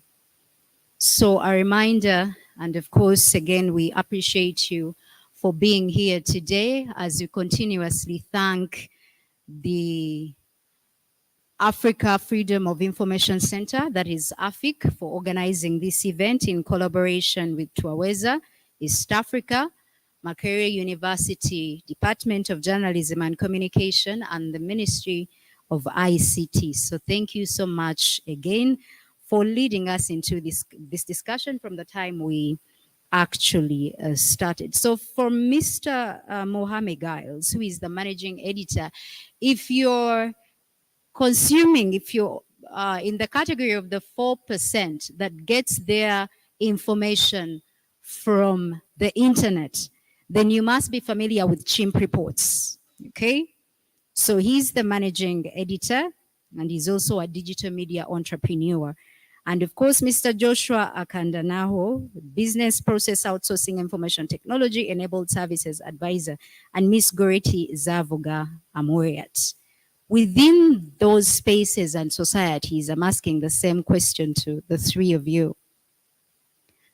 Please share with us your experience of what you feel the online spaces have actually transformed the society within which you carry out your responsibilities. Mr. Mohamed Giles, I'll start with you. Thank you very much. I'd like to talk about inclusivity. In the past, media was reserved for mainly the elite, people who could afford to buy TV. In some areas, access to radio stations was also not easy, especially in rural areas. But now we see more inclusivity. The online space has given people, no, the online platforms have given space people from all walks of life to contribute to discussions about issues that affect them. So I think that is serious progress. Then online spaces have also enhanced the right to information and freedom of speech.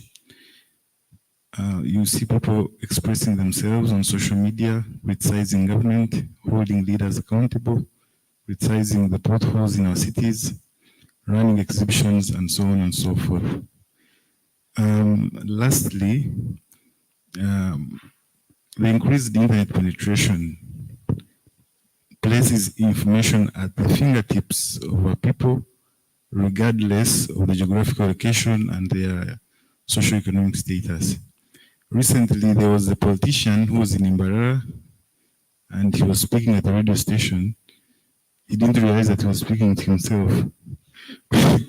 But after some time, when he left, he decided to use social media and send out the message that he would have ordinarily sent on radio, and people were able to get it.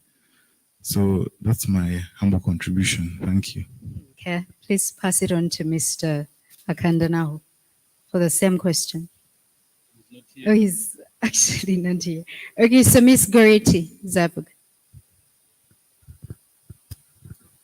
Thank you, Mabel. I'm here to represent our constituents of women, and I'm going to speak on the perspective of women. When I look at women, and basically 80% are in rural areas, and basically it's just a very few who are here in Kampala. So when I look at the kind of work we've been doing as an organization, we work both in urban and rural areas. But when I look at my experiences, there's still a lot of work to be done to ensure that actually the rural women access information. Because the previous speakers have talked about so many things which actually inhibit those rural people, the women. And there's a whole aspect of illiteracy, lack of digital skills. They won't have those skills, but even the devices are not there. The infrastructure is not there. So when you talk about accessing information, maybe it's us, you and me who are here in Kampala, who are accessing the information. There's a whole aspect of gender issues. Who owns which device? For instance, in a home, you have a mobile phone. Who owns it? Whose data are you using? Which man do you have to put for data? So we have a lot of issues in terms of, if we are talking about accessing information and we are talking about online spaces, I think we need to do a little more, especially for our women in the rural areas. By the way, let me even say that it's not only those one in the rural areas, some even here in Kampala, because of our gender roles, we cannot be online. It's very hard. What time are you going to really have a space and be on WhatsApp the whole day when we have these care roles that we have at home? So you find that actually that we are very constrained to be in those online spaces. Basically the way we are structured, these structural rules, the culture, the what, cannot allow us enjoy the spaces. In all the statistics that have been mentioned, I always saw men were actually more greater than men, something like that. So you find actually that we need to do a little more to bring, actually to do intentional programming, intentional design, okay? Intentional support to bring women on board. Thank you. Okay, and I pray you pass it on to Mr. Ochero, Michael, because the issues you were actually talking about that also came through consistently from all the other speakers, I think is the best person to actually touch on those, inclusivity.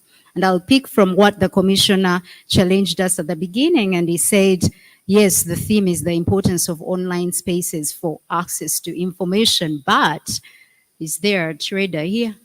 Is there a tomato seller? If you're a rural woman, please raise your hand. If you fall in the category of what Ms. Goretti Zavuga was actually talking about, please raise your hand. Just for demonstration. Mr. Tari is saying, what about the men? She's a gender activist.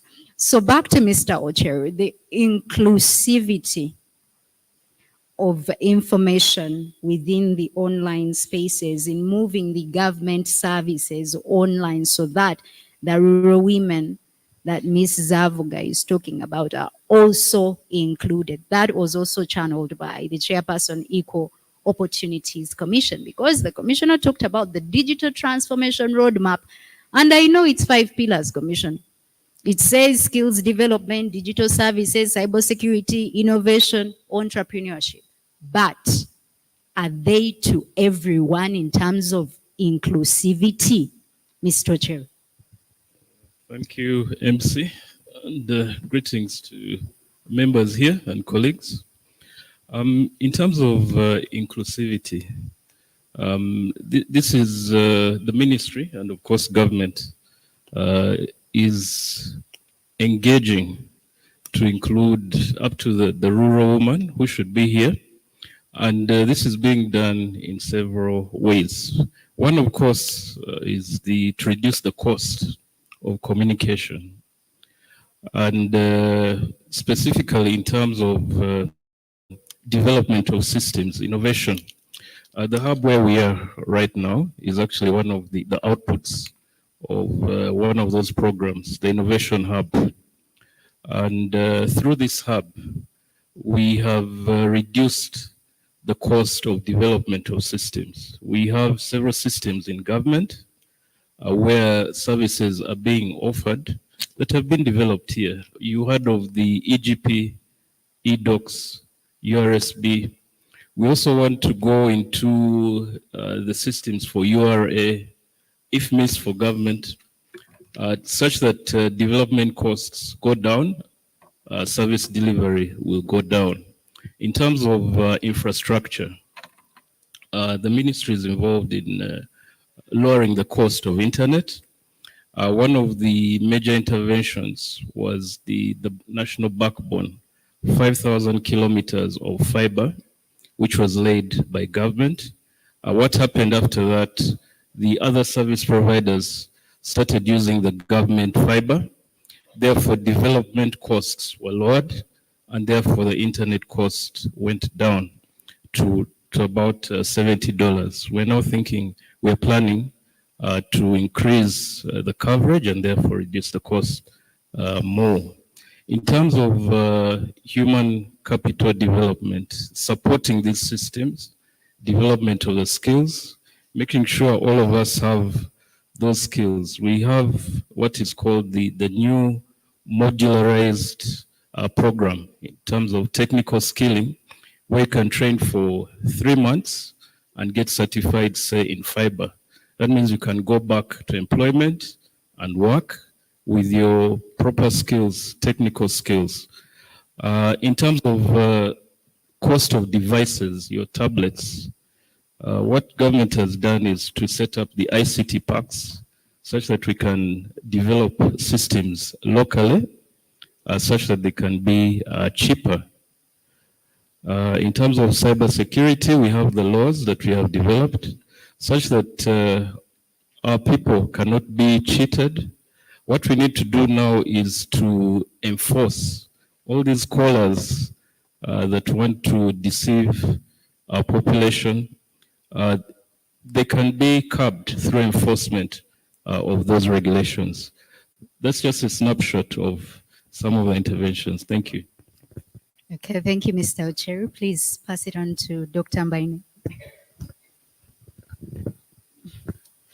Dr. Mbaine, one of the pillars in the digital transformation roadmap is skills development.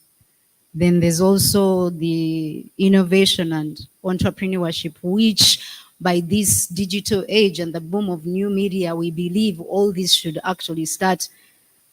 I know you belong to the higher institutions of learning, but personally, I believe it should be founded within, from our nursery schools, primary, high school, until the higher institutions of learning. Probably, I hope you agree with me on that. So speak to now the higher institutions of learning on how they've embraced the technological advancement, the new media, the digital age, to make sure that at least in our institutions, you can expand the access of information through the institutions. Thank you very much, our guests of honor and fellow panelists and everyone here. I'm glad to be here. I think, just to answer your question directly, the higher institutions of learning are really trying to do their best in an environment where you have very limited resources. The contribution we can make is to improve our curriculum to equip students from across our universities, whichever program, to ensure that they have the minimum skills to go by in the world, in this world of advanced technologies. And so I should say that over time, we review our curriculum and we integrate into the curriculum those skills in IT, in basic IT, even for us who do not teach strictly high-end IT skills, but we ensure that our students are well developed to have the skills they need to do their work in an increasingly advanced IT world. Every 3 years, as you know, higher institutions of learning are required to review their curriculum. And at Makerere University, where I work, this has been done routinely. In fact, our first year students do a course in computer science in the College of Computing, and they gain their skills there, and then as they develop through the programs that we teach, they also do they also acquire other multimedia skills and so on and so forth. But of course, as you know, higher education is not significantly well funded here, and there is always demand. There are always competing demands for various things to be taught in the university and so on, and it's not easy, but we do try. But for me, I really think that to improve our skill set as a country, I think we need to have policies in place. It is good that Mr. Ochero, Mr. Ochero was talking about these policies in place, but we even need to go a little higher. We need the laws and policies, but even the entire structure of government and key institutions need to be tuned towards ensuring that we have an open society, of course, with due regard to what Mr. Kahir was talking about here about privacy and other people's rights. But by and large, we have an open society, we have an accountable government, and we have a system of support to democratic practices. Once you don't have that kind of architecture, then a lot of other things are going to suffer. When we talk about access to information, we are talking about inclusion, and I'm glad that everybody has underscored the importance of inclusion. But we are also talking about the necessity for impact, significant impact on what you do. And, you know, you can have a lot of information, but to what end is this information? This is what we need to ask ourselves. You can have a lot of information, but to what end? What impact does it have? And I should mention that, yes, we need all this information. We need people to have access, but we also need impact. And for me, I'm saying, I mean, my view is that we can have access, and it is very good that people have access, that women have access to information, even in their own domestic spaces where they do a lot of valuable work and so on and so forth. But we must also have impactful information that affects the way we are governed, that affects the way we conduct ourselves, both in private and in public, that helps our country move forward. And really government needs, because when government talks about the policies that they have to skill people, to improve access and so on, I ask myself sometimes some questions. Is government comfortable with the people getting all the information they need, or some information sometimes and impose? So when we are going into the election and you impose a blackout, is it really strictly a security matter, or are there other things that you would rather that people did not see about the conduct of the election? All these are, I think, are important issues. So access to information, of course, helps us in many ways. Hold people accountable, know what people are doing, be able to criticize or critique government activities and programs from an informed position, and so on. And I wonder whether we have a meeting point with government at some point on these critical issues. Thank you. Okay, thank you, Dr. Mbaine. Please pass it on to Mr. Twaire. Mr. Twaire, speaking of the impactful information, what kind of information, as we speak to the importance of online spaces, the impact that the online spaces have actually had on media, to say traditional media, have actually brought on a debate of whether the online spaces are threatening traditional media in terms of citizen journalism, the impactful information that in one way or another that Dr. Mbaine was talking about, which at times comes negatively, the gatekeeping role of media, the accuracy and truth to the information that should actually be out there within our societies, that is able to impact in the way that Dr. Mbaine was actually explaining. So as media and in your position at the Editors Guild, how are you countering the risks that are coming in from the online spaces? Thank you, Mabel. I think you have asked me so many things, including to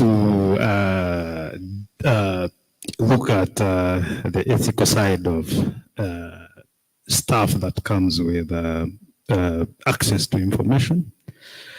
But when we talk about information with impact, I think in the context of the media and the primary gatekeepers, who are the editors, I think it is information that comes in context.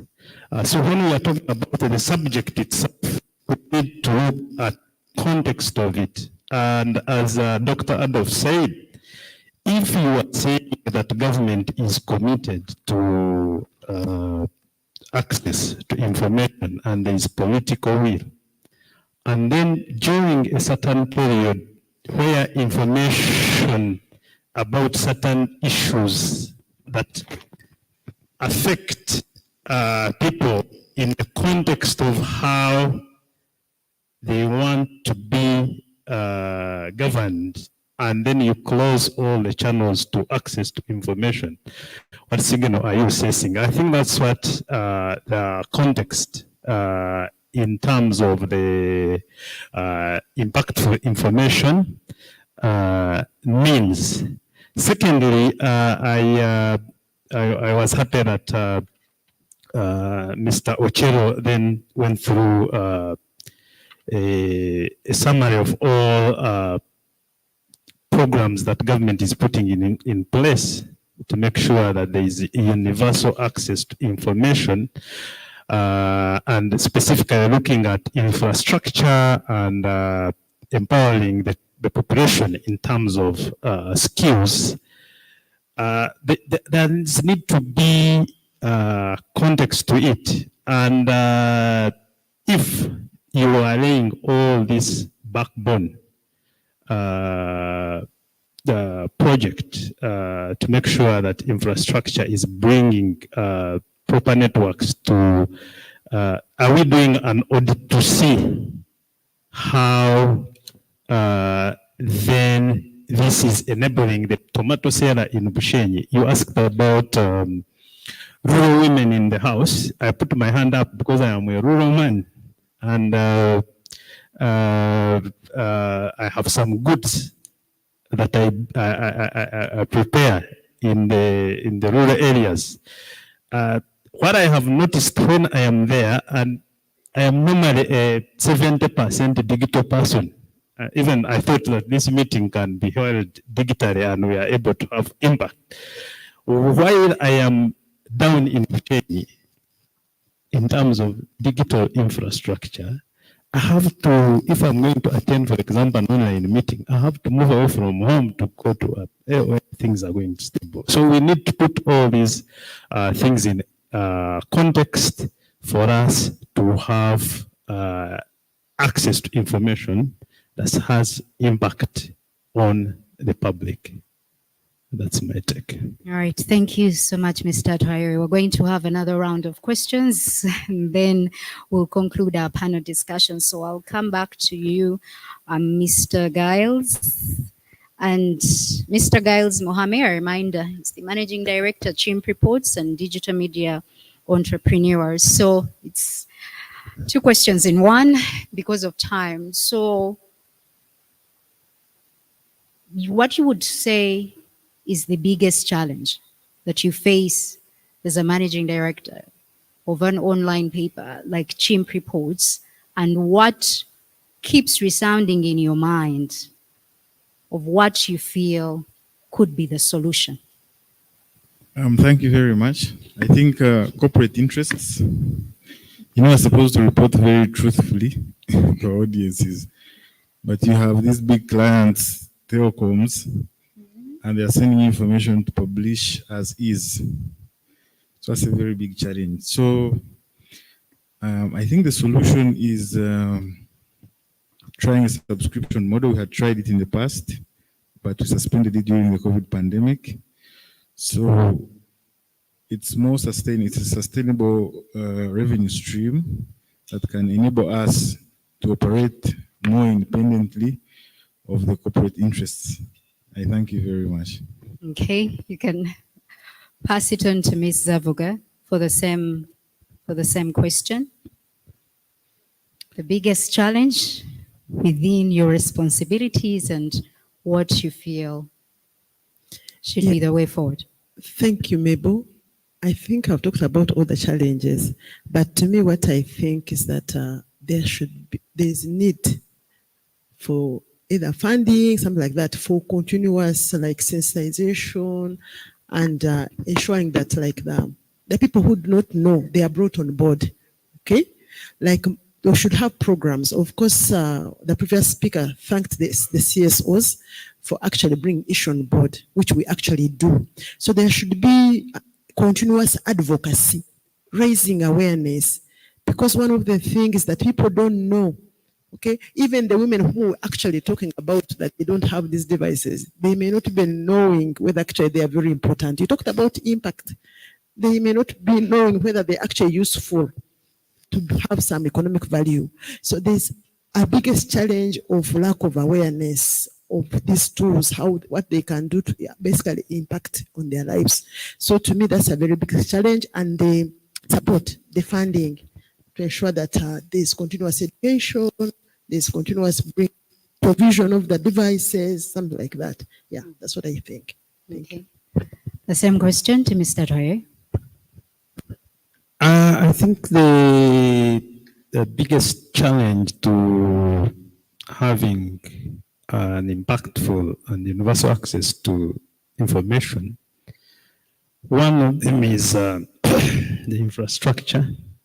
If there could be, and the solution is to aggressively invest in having an infrastructure so that access is universal to all, is uniform to all. You don't have to be in Kampala to have a good network. If you are in Adjumani, you are in what, you should be able to have good network and do business.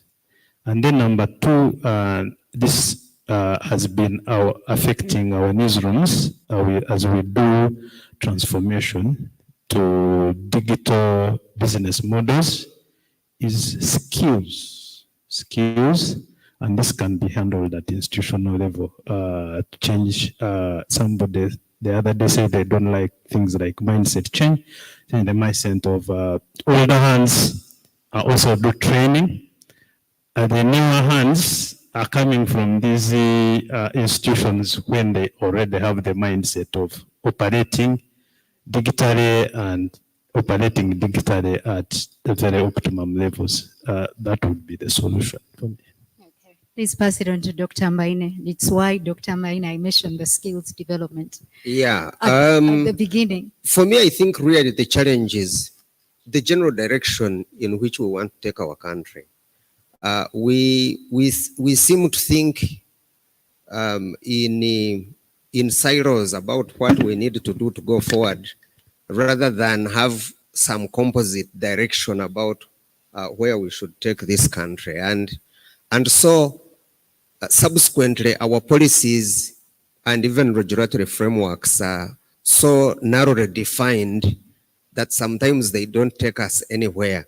Because you see, this whole issue of, access to information and so on is so important. And now that the world has moved quite far in terms of developing platforms and other sites that people can use to advance themselves and so on and so forth, is very, very important. Of course, with some degree of caution. I come from the policy and regulatory side, and I always insist that when you have a very narrow definition of policy and regulation, it is like if every time you are holding a hammer, then you think that everything is a nail supposed to be hammered into something. So I think we need to look at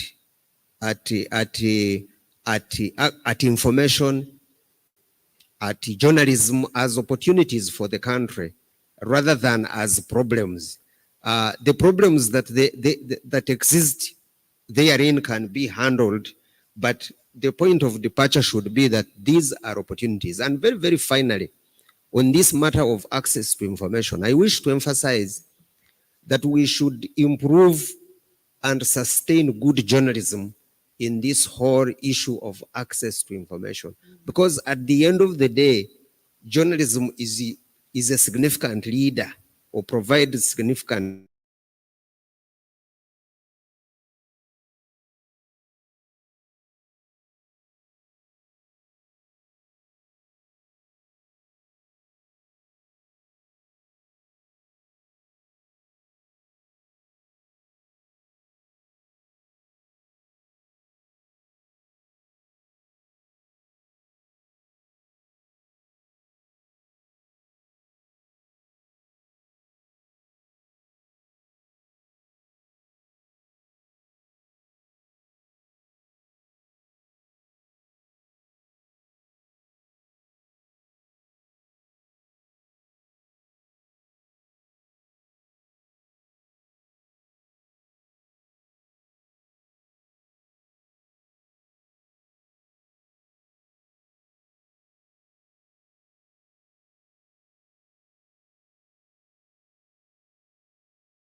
that are being laid out. I cannot tell you the exact part